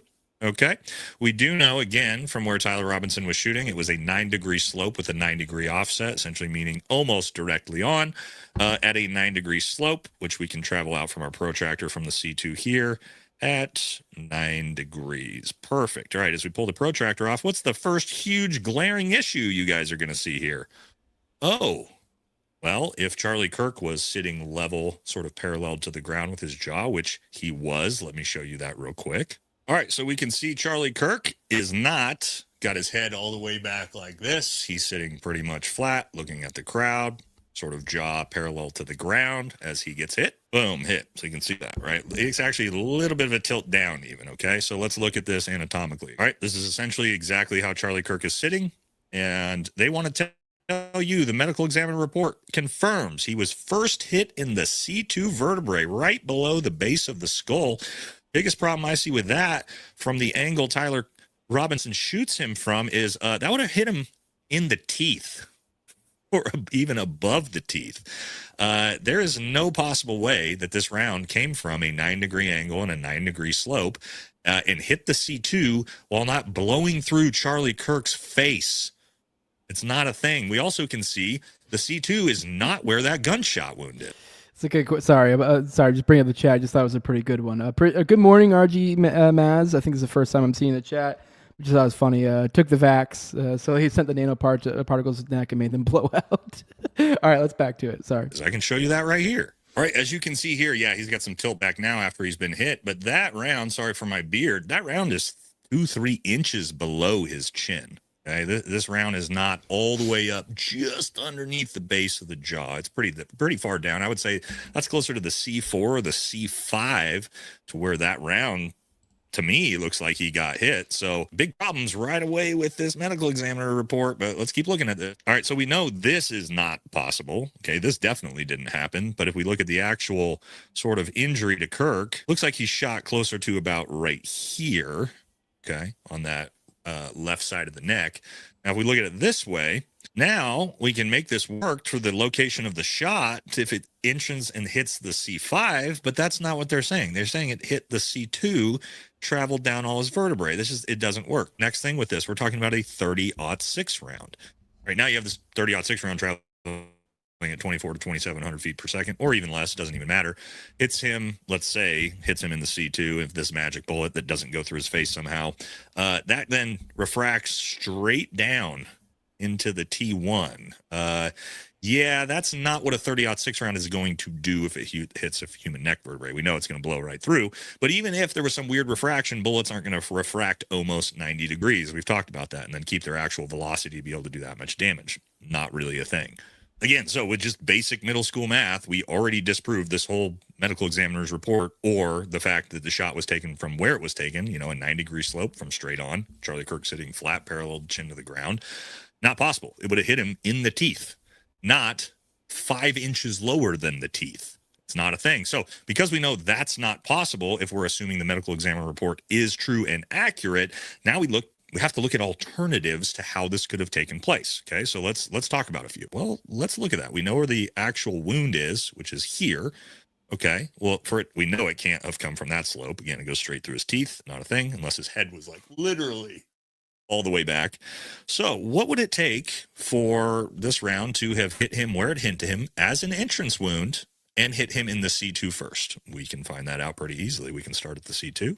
We can come down with our angle here, and we can see that it actually would take a 38-degree upward angle for this to have potentially hit him where it hit him and then also hit the C2 first if he was shot from the front. Does that make a whole lot of sense? Well, maybe if the tunnel theory works. I don't know. That one seemed weird at the time.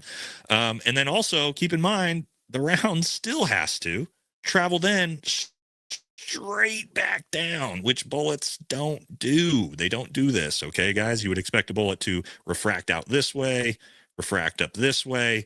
It's not going to reverse this massive direction back the other way, okay?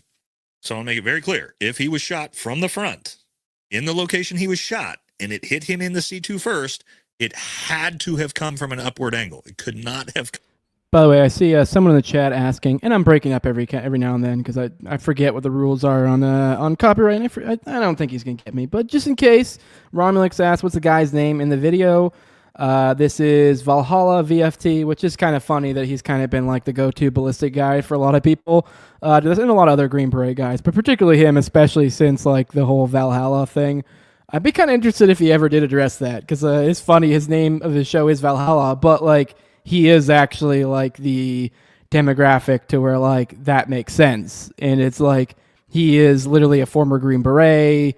Which, yeah, I mean, my thoughts, it glows a little, whatever, but, like, but point being is, like, it's this community, and then Kash Patel being like, oh, Valhalla, brother, it's like, I could only imagine every single person in that community is like, dude, shut the fuck up, because you are not some fucking combat warrior or some shit, you are some fag lawyer jeet, like, you're just a dude scamming the nation like you're some big tough guy while you're getting your fucking back blown out by some billionaire that you're living with in Vegas, or millionaire, I think, he's some Zionist millionaire, so, he is like a cute middle-aged guy, so I guess that's like, if you are a fruitcake, I mean, whatever, that's a W, but let's get back to this. Come from a 9-degree downward slope. It's not anatomically possible, but this makes other theories actually possible. Now, the really popular theory that Rob O'Neill just talked about, and Range Day Bro has talked about, a lot of people have talked about, which I have not discounted at all, have talked about him being shot from up and behind him. This is very interesting because this actually, besides one little piece, which is that they found around inside of him, this actually potentially makes the medical examiner report work with the injury and ballistics that all potentially work. Let's take a look at that. The C2 is going to be just behind the jaw there, as we've seen it, right? Now, if he gets shot from the back upper right, and again, we don't know what that angle would be because this is all hypothetical, right? We don't know where that shooter was, but anywhere you would think around the way the buildings were, they're all about that height, anywhere from like a 10 to maybe 15 degree angle here. Now, all of a sudden, if he's getting shot in the back right of the head that comes beneath the skull, anatomically, this actually works. It comes in the back underneath his skull, hits him in the C2, and then blows out at a normal refraction angle exactly where we expect to see the exit wound in this case. That actually works perfectly, ballistically, anatomically, to have created that initial impact into the C2. It probably blows down here through the C4, does some damage through C5, C6, C7 through cavitation. The biggest issue here is this is an exit wound, which means there would be no bullet found inside Charlie's body. That goes against the medical examiner's report. By the way, I did want to point out, I see you guys chatting a little bit about kind of people in the military and just thoughts on them. And I know I did mention he's Green Beret and glowy. I just was mentioning it because I know my community. I know you guys are a bunch of schizos. Green Berets come up often in conspiracies, and there definitely is something to that. But yeah, like for example, Nevsky said, I'd say most U.S. soldiers and law enforcement are good people. I actually would generally agree with that. If anything, it's like the station that. It's a job that, like, over time kind of does it. But I think, if anything, though, like, kind of almost the tragedy of the position is that it does actually attract what I think is good people. It takes that, like, positive masculine urge to, like, defend and, to, like, the thing that, like, we're told is, like, oh, toxic masculinity, your need for violence, you're whatever, you're essentially the inner fucking kill, like, of man, like, because we're all just about fucking and killing. But there's, like, there's flip sides to all of that. There's, like, with fucking, there's, like, also there's that, with that comes, raising a family, like, being, and all those sorts of things. With killing, that comes with, that also means protecting life. So, like, there's, like, an inverse of that. So there is a positive, and they take that, what I think is beautiful, that thing that is beautiful within man, and then they create these things, and they're lofted up above in society as something to look at, to aim towards. But it's kind of a poison pill, and I think, and it takes away a lot of our good men, I think, particularly, that could have been essentially used elsewhere for positive things. And essentially, it's that urge, because essentially we're told as men, the only way where you can work that urge is here, because we've created this avenue through the state through which you can exercise this. And you're told, like, hey, this violence, this whatever that you want to go do, oh, it'll be for good. Don't overthink it. It'll be for good. That's basically, but at the end of the day, like, it is kind of men, it's particularly young men who are kind of fucking dumb. I was there once, and you're like, oh, I'm doing good, and I got to do violence while I do it? Fuck yeah. Like, this is exactly what I want. But the problem is it's not usually all that good. So that's the great tragedy there. But yeah, I do think a lot of, especially for my time there, I've met a lot of great people, Now, I will say, once you start getting into middle management and upper management, that becomes far less the fucking case. Those are just typically shit people, which ironically is also another inverse here, in that, like, you're, like, supposed to be like, oh, colonel this, general that, oh, like, even in the military, you're told, like, respect them, and you're like, no, those are, like, the worst fucking people typically. But let's go and continue this. All right, and then there's one final potential here, and that was actually brought forward by Peak Prosperity. This is a fantastic video if you haven't seen it either. And he actually had the theory that the shot came from technically the front, but from a much more drastic angle, almost like a 45-degree angle. So we can look at that here too. All right, now, so this theory states that it must have come from a, like, far more horizontal angle, right? It's because the front angle doesn't work at all, which I agree with, to come maybe up underneath the jaw. Even then, it's going to be tough where this comes to get to the C2. I don't think you do. I still think you get in the C4, but to cause the actual damage at a much more steep angle, now all of a sudden, the refraction, as this comes in and comes through here, the refraction comes down and potentially works that way. That's actually a bullet refraction that makes sense. All right, but then the biggest problem we have with this is then this probably doesn't hit him in the C2 either.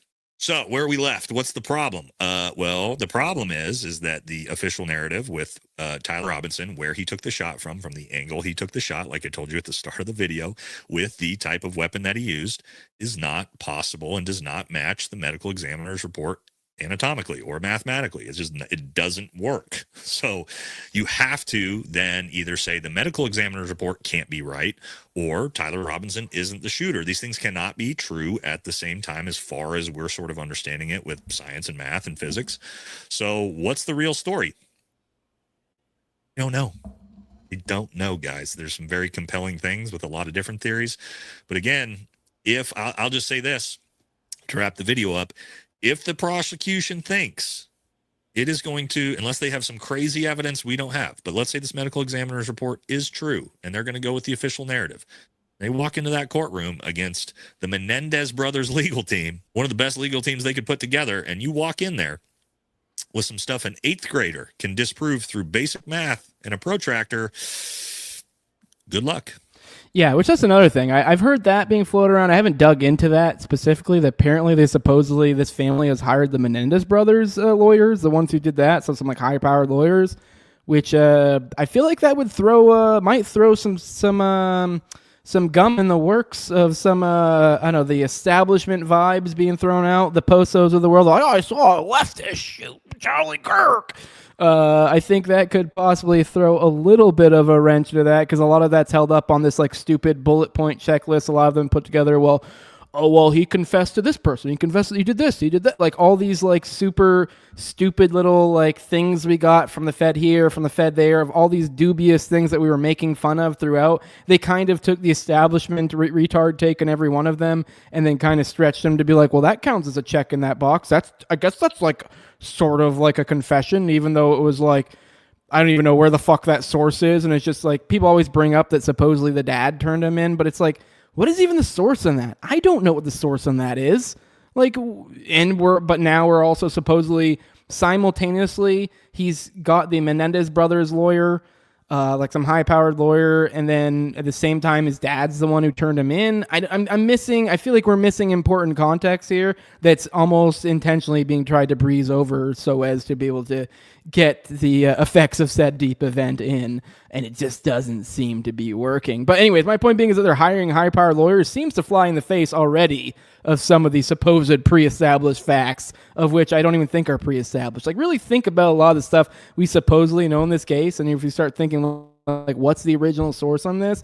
A lot of them you will come back and go, I don't know. So, all right, let's go. Let's pop into this next piece. This is kind of the last little thing I have, kind of like the Kirk thread. I've heard people talking about this, so I figured we'd watch it together because I haven't seen it. But people are claiming that there was some sort of someone recording or like preparing, or what am I struggling with words? Practicing. Why can't I think of that word? Practicing their reaction to Charlie's death, and they were caught on camera practicing it, and then thereafter doing the same exact reaction. I don't know how true this is. This is what I've heard, the murmurs I've heard on the street. Let's evaluate this together. So you know the kid who was asking Charlie Kirk a question when Charlie got shot? Remember him? Everyone's feeling bad for him. Yeah, there's video footage of him practicing his reaction before it happened. So when Charlie got shot, his reaction was to put his hands on his head, look shocked, shake a little bit. Yeah, he was doing that. He was practicing that in the crowd. And here's the freaking video. All right, let's back this up a little. Doing that in the crowd. And here's the freaking video. Okay, so this is before the arrival. Doing the soy jack meme. Actually, the soy jack meme's pointing behind you. The big wide open gaping mouth. So he's doing wide open gaping mouth, hands overhead, kind of like, oh my god, like what's that famous painting? I think it's actually called The Scream. It's kind of like he's kind of doing that one. The Dolly, I think, the one with all the clocks and shit. I think where they're like their hand on their head and they're going like kind of screaming. I think it's that same pose. That's what he's doing. Supposedly this is before. I mean, I'm not trusting anything. I could totally believe that this right here is just some sort of recording of the actual thing. We'll see it later. Let's see. Let's keep watching. That's before. Oh.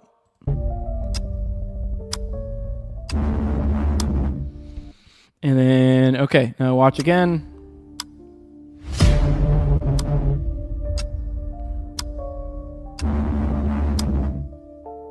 How are you going to deny what you just saw there? How? And you already know what question, he was asking Charlie, right? Remember that? This just confirms what a lot of us have been thinking. And the bitches are dumb.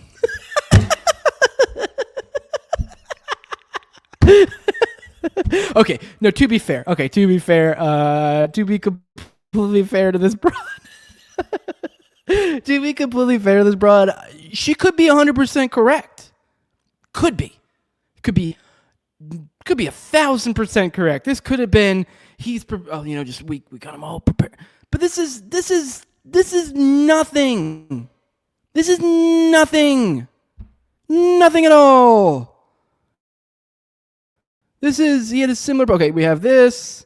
Okay, hands on head. Oh my God. And then, let me see if I can find the first one. Well, let's go back to it. Then here's, it's similar. But whatever, it's a pretty generic. We have no idea. We're absent of context of the first one. It's two separate things. It's just literally definitional, retarded dot connecting. This is fucking stupid. I love conspiracy stuff, but this is fucking stupid. Granted, there might be a whole lot of context I'm missing. This broad could be doing a breakdown of some. Obviously, she is obviously doing a breakdown of other stuff. But my point being is there could be other footage. Maybe there was 2, 3, 4, 5, 6 other takes of him doing this over and over again. If that were the case, I'd be like, okay, shit, we're onto something. But you catch him doing it once? I don't know. Maybe he's just a soy jack, and he does gay poses. Maybe someone told him, oh my God, they have Tostitos in the cafeteria today. What? This is nothing. Absolutely nothing. Sorry. Do better. This is trash. All right, let's check the chat. I'm curious what you guys think. I was a little bit mean to that broad. Let's see. What else do we got? All right. Yeah, here is why would you use the same lawyer as the Menendez brothers when they've been in jail for 30 years over related? That's a good point, because there is actually often they do use the lawyers when the fix is in. I don't know enough about the Menendez case. I just know high profile, so I just assume high profile. But yeah, I guess it could be because the fix is in. So I guess that also could be the takeaway. Yeah. 1 second. Oh, I thought my wife was coming out here. I heard the door. Okay. So yeah, that's a good point. That didn't cross my mind. I should have probably thought of that too. But it does seem to be odd. Even if they are. If they're just going full, if the vibe is that, especially if the official story is supposed to be the family turned him in, the dad or whatever, wouldn't it make more sense? I don't know. Obviously, that isn't conclusive. That's kind of like a vibe. Seems odd. Supposedly family, I guess more specifically dad, it was supposedly turned him in, and then now he has a high-powered lawyer. Whether or not that lawyer creates the fixes in, it does seem to be a little bit of a not in line with this. So, I don't know. Let's keep going. Good morning, Alien Big Cat. I think it's the first time I've seen you in here today. Let me see. Nevsky saying they're trial lawyers or new appeal lawyers. What happened with Menendez brothers getting out recently? That's a good point. Once again, I don't know enough about the Menendez to know. I guess they had multiple lawyers. So I don't know, either way, I just assume, everyone's saying, hey, they got high profile lawyers. I don't know shit about their lawyers. So says, I wouldn't use whatever lawyer they use, says Mac. Yeah, it's a good point. Yeah, I wouldn't want to use them either if I'm going for big ones. Base Gothars is mind blow meme. Kind of curious if you thought I was being mean to that broad, guys. Let me know. Good morning, Ray. I think it's the first time I've seen you in here. Yeah, Rise Liberty says, I will tell you how I'm going to deny what I'm seeing. We are literally in the middle of 5th generation warfare. Yeah, exactly. You showed me two things. Whatever. Jose with a banger. Okay, good. I'm glad you're. I thought, I was like, where is my? Are they going to be like, Jose got the call? Tony says, how often do you make that gesture? That is a good point, but I'm also not. Bear in mind, this guy was the guy who asked him the question, I don't know if I ever played this on the show, so, and if this is the only thing you watch, maybe I didn't serve you guys well there, but he was some like lefty or something. So, I mean, to continue the joke of the soy jack meme, it's kind of like, that is what they be doing. Like, that's part of why the soy jack meme took off, because it is kind of that is like a gay lefty expression. So, I don't believe any of them convenient. I do love conspiracy stuff, so I don't know. I mean, she's pretty. Cut her some slack, says Theodore. She is pretty. Yeah, she is pretty. That's cute. So, let me see. I applaud young people looking at conspiracies. Yeah, exactly. Maybe I should be nicer. I'm glad she's looking into official narratives, and but yeah, it's just not much. I mean, like, if it had been more than like once, perhaps I could be like, okay. As Avril says, I'm not ruling anything out. I'm not ruling it out either. I just think it's stupid. Let me see. All right, let's keep going. All right, let's get into the Nobel Peace Prize segment that I wanted to talk about. All right, the Nobel Peace Prize winner has been awarded. It is Maria Corina Machado. Now, this is what Donald Trump had to say about it. I'll let you guys know more about her in a minute. It was Venezuelan democracy activist. This is from Donald Trump, a Truth Socially put out. Said Maria Corina Machado and President-elect Gonzalez are peacefully expressing their voices and the will of the Venezuelan people, with hundreds of thousands of people demonstrating against the regime. The great Venezuelan American community in the United States overwhelmingly supported free Venezuela and strongly supported me. These freedom fighters should not be harmed and must stay safe and alive. Now, this is from 9 months ago, but it gives you kind of a context of who this broad is. Give it to you. She's kind of a cutie. I'll give it to that. Like, if we're going to be giving it out to hot Latinas, I'm kind of here for it.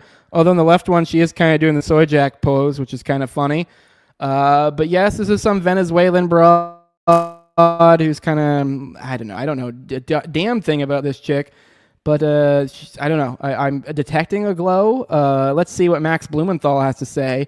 It only seems all too convenient with all of our stuff going on in Venezuela. But once again, I did just shit on someone for connected dots retardedly, but this is a little bit weird. Seems to be pretty on point, especially since Trump's been mauling for the Nobel Prize for a while now. And that does kind of tie into all of this. He had aspirations. Maybe the puppet master saw fit for a better option, but I don't know.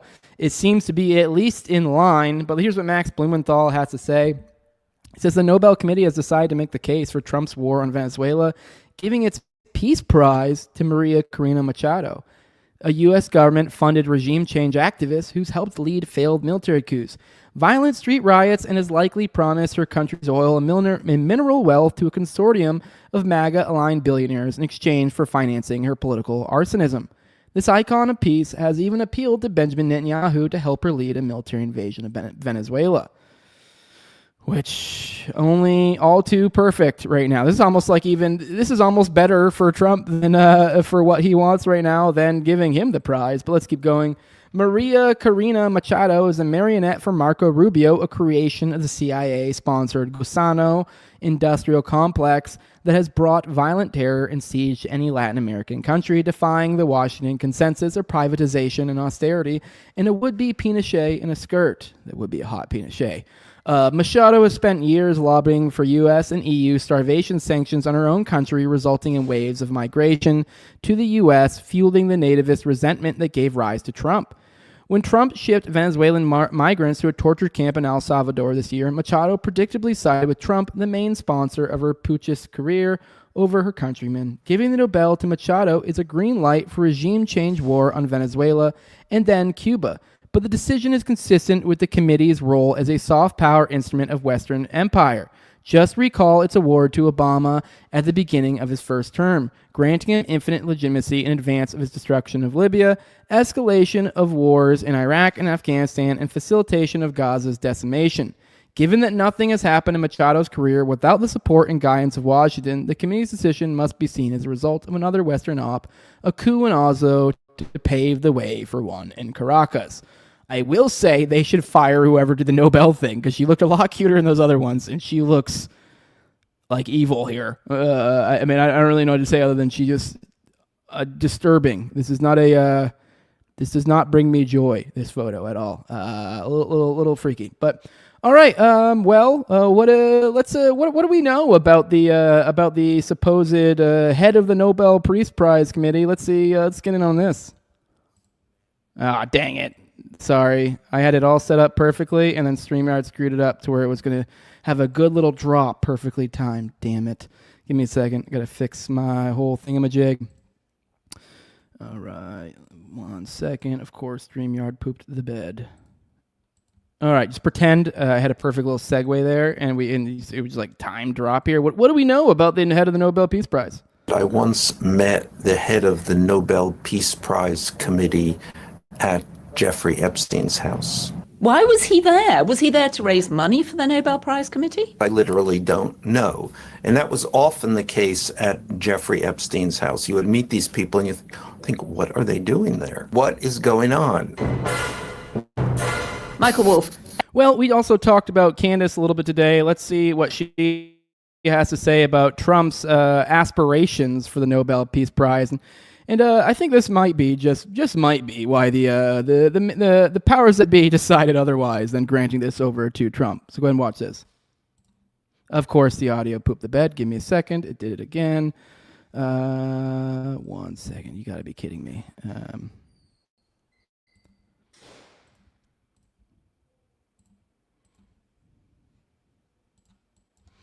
All right. Let's see if it lets me do it. All right. Here we go. We're back.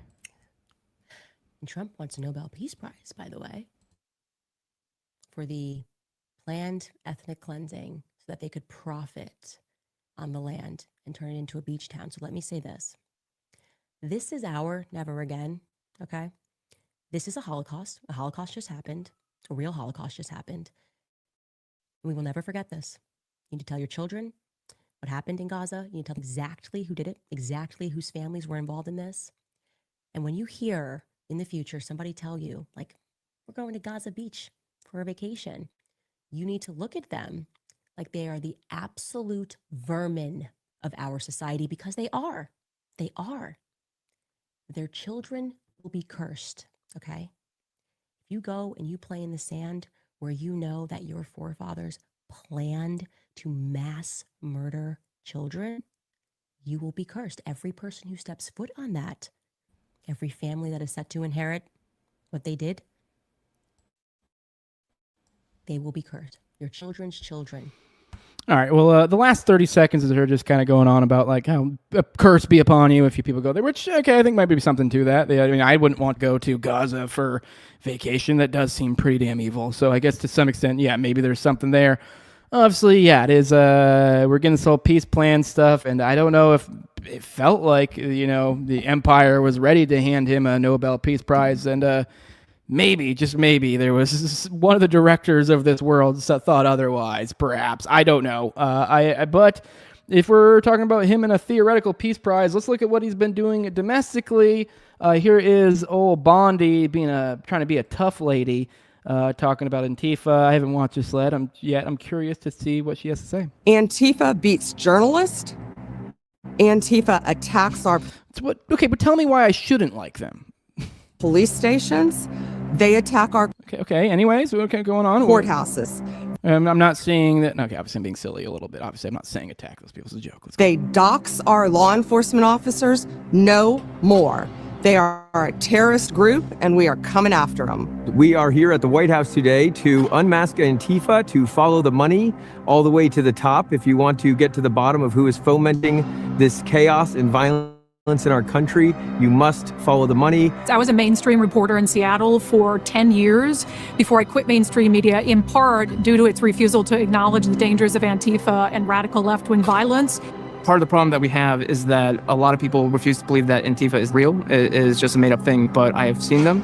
They are real, they are dangerous, and they are violent. They are an organized, systemic, international criminal enterprise. And what the FBI is going to do is trace the money, follow the funds, and find every single person that was involved in funding the riots and the violent acts of criminality that they're perpetrating on our street. I've watched Antifa brutally beat, harass, and threaten Americans in the street, but all of that ends with the Trump administration. I was brutally attacked and almost killed by Antifa in the streets of Seattle. All of my colleagues have been attacked. I can't think of a single one who hasn't. Violence against journalists and police officers in our streets can't stand. Just days ago, I was in the Portland jailhouse, and now I'm in the White House. This administration is built different. This guy's literally holding the flag. I don't think I showed this. Maybe I did show him the show. He was the one who was like, actually, I don't think I showed this. He was the one who was carrying this, or said, "Oh, I had to stop someone from burning this," which, I'm sorry, that feels like some planted nonsense. And they're like, "Oh, do you know who this guy is?" "Yes, I do." And then like essentially ratted, or basically implying that he's going to rat out somebody for it, which I guess I don't really care for people burning flags. I don't really get upset about it, but it's kind of dumb, but it definitely shouldn't be illegal. And Antifa's days are numbered. And I want to thank President Donald Trump for designating Antifa a terrorist organization, and I'm looking forward to the FBI and the DOJ hunting down these people like the terrorists that they are. All I gotta say, it's a bad day to be Antifa. And Antifa's days of using violence and intimidation against their political opposition are over. And I've continued to report on them over the years, despite the threats of violence and actual violence that's happened, because I owe a thank you to this country, the United States, for settling my parents who were victims of communism in Vietnam. 1 month ago, Charlie Kirk was murdered by a violent leftist. We all saw it, and we all saw thousands of leftists celebrate it. Antifa symbols were found on the bullet casings of the gun used to shoot and kill my friend. We won't take it anymore. President Trump is not going to stand for it. And I'm so grateful that we have a leader in the White House that understands how we need to fight these sophisticated networks and how we need to take these terrorists out. I just realized, and it freaks me out, this is completely vapid comment, has nothing really to do with anything, but Christine Nome has an old lady posture. It's weird. But then her face and everything else doesn't match up. It's creepy. You know, like old ladies might have like osteoporosis or maybe kind of stand kind of, because she is old. I think she's like old as shit. She's like, I think she's like in her 60s, maybe almost 70, but she's like holding it together with Botox and yoga and everything else and fucking... It's just, I don't know, something just that weirded me out. There's something odd about that. Ladies, age gracefully, please. Trump is not going to stand for it. Anyways, okay, well, that's the end of that. Obviously, the point being they're going after Antifa, which I'm not a fan of Antifa particularly, but I did just show you guys a clip the other day where Bondi was talking about how they're going to treat them like we do the cartel. And this is in the midst of having just blown the fuck out of a whole bunch of cartel, or at least claimed alleged cartel recently. And, yeah, I don't know. This kind of feels all a little too shady to me. And then, I don't know, add this sort of shit to it. And, I don't know, we got even more of a recipe for paranoia. They are coordinating terrorist sleeper cells in America, and they want to do an October 7th style attack. What does that look like? I mean, I don't think they could take people hostage like they did in October the 7th. Is it just a mass casualty situation, or do they think they're going to take land? You know, they're going to take a small town, or... All right, real quick, I do want to address something. Nevsky, you said he did stop that flag from burning on live stream. I swear, Nevsky, you said the same thing about the broad with the black eye, and I tried to find it, and I couldn't happen to find it happening on live stream.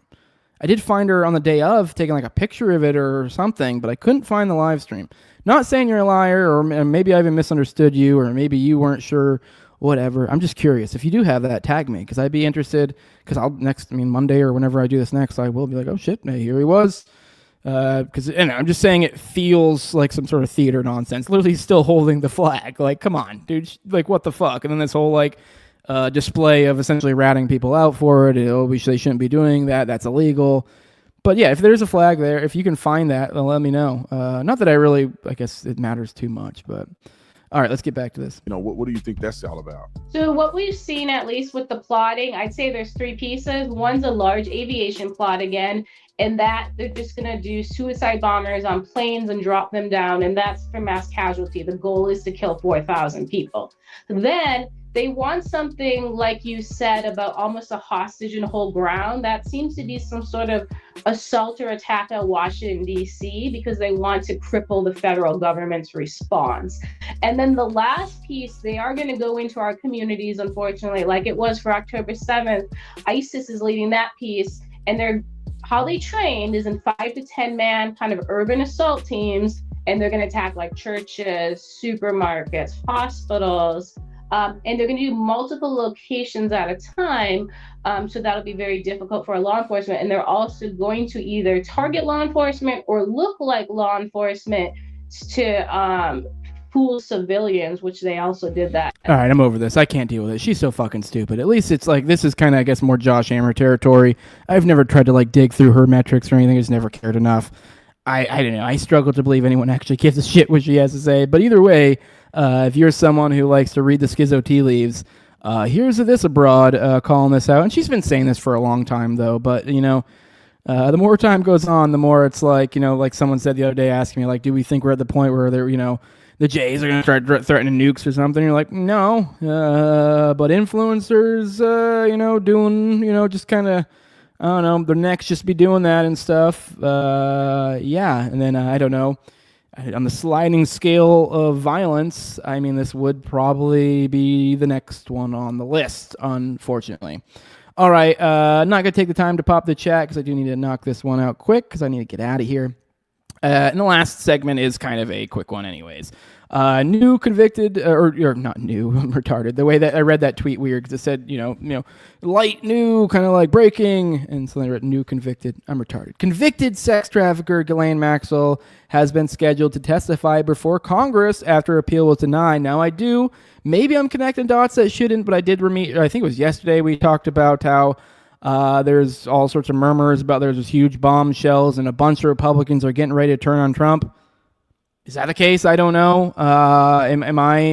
Would it be weird for me to connect dots between this and the Israel stuff going on right now? I mean, we already have all this stuff of like how it's leaking, you know, kind of Smotrich saying how they're going to essentially implying they're going to kind of continue on with things as usual once they get the hostages back and this and that. And then we have Ghislaine getting ready to go talk to Congress. But just kind of quickly getting to it, getting straight to the story, it will be a closed-door meeting. So just like the Acosta one was recently, this will be with the Democratic Oversight Committee, or just the Oversight Committee, I guess, overall. So that is the claim. I mean, it's not, I guess, a done deal, but it's looking like that's going to be the case, is that she will probably somewhat soon possibly doing a closed-door session with the Oversight Committee. So could this be some bombshell? I don't know. I am a little like, always like, oh no, with that, because it's like, there's a double-edged sword where you're like, with revelations of this, does that mean a corresponding destruction of the people of Gaza or the West Bank or whatever? I don't know. It's always hard. How do you make that formulation? Because it is always like, hey, here we are working on this supposed peace deal. There seems to be one person not interested in said deal, or at least not to the full extent. And now here comes a possible, political bombshell in one of their most important countries for ensuring what they want gets done. And and to kind of tie into, also, I did want to kind of put a button on today, and to tie this while we're in the Epstein vibe right now, to tie this into some coverage of like the Bondi Congress stuff recently. There were multiple times she was asked about the photos, or some specific photos in reference to Trump with naked women, topless women, young one is referred to. So I found, I listened to Michael Wolff, who's where this claim comes from. So I'm just going to show it to you guys so you guys know more about this specific claim that has been referenced quite a bit recently. And it's kind of, I guess Cash got asked about it too. And he managed to successfully not answer whatsoever. And so did Bondi. That was that one I showed you yesterday where she got asked basically twice. The first time she kind of did the feigned outrage and, oh, you're a scumbag and you didn't care about Epstein before, and now you're asking me about this, what the fuck? And then she got asked about it again, and then she just kind of did this like weird, disgusted face looking like a toddler in the corner that's like, I'm not pooping. You're pooping, aren't you? No, I'm not pooping. Like that's what it looks like, that face. Well, this is the claim that they're referring to whenever they bring this up. Spoken to a lot of people about Donald Trump. But at any rate, in the course of one of these discussions about Trump, he left the room and then came back holding in his hands about a dozen Polaroid snapshots. Oh, they're Polaroids. They're Polaroids. Well, in my mind, they're Polaroid. I'm not 100% sure that they were, but they had those crenellated edges like a Polaroid. That's in my, as I say, in my mind, these are Polaroids, but they certainly are snapshots. And then he kind of like a deck of cards, kind of displayed them on the table. And there were specifically three that I remember, and this is now almost 10 years ago. So, but the three that I remember are two in which topless young women, and I don't know the ages of these women, but they are young, are sitting in Trump's lap. And this is outside Jeffrey Epstein's house in Palm Beach around the swimming pool. Okay. And is Trump dressed? Is he what? Trump is dressed, and in mind's eye, it's kind of golfy, right? Golf leisure wear attire. But right. And then in the third picture, there is, and so he's wearing light pants.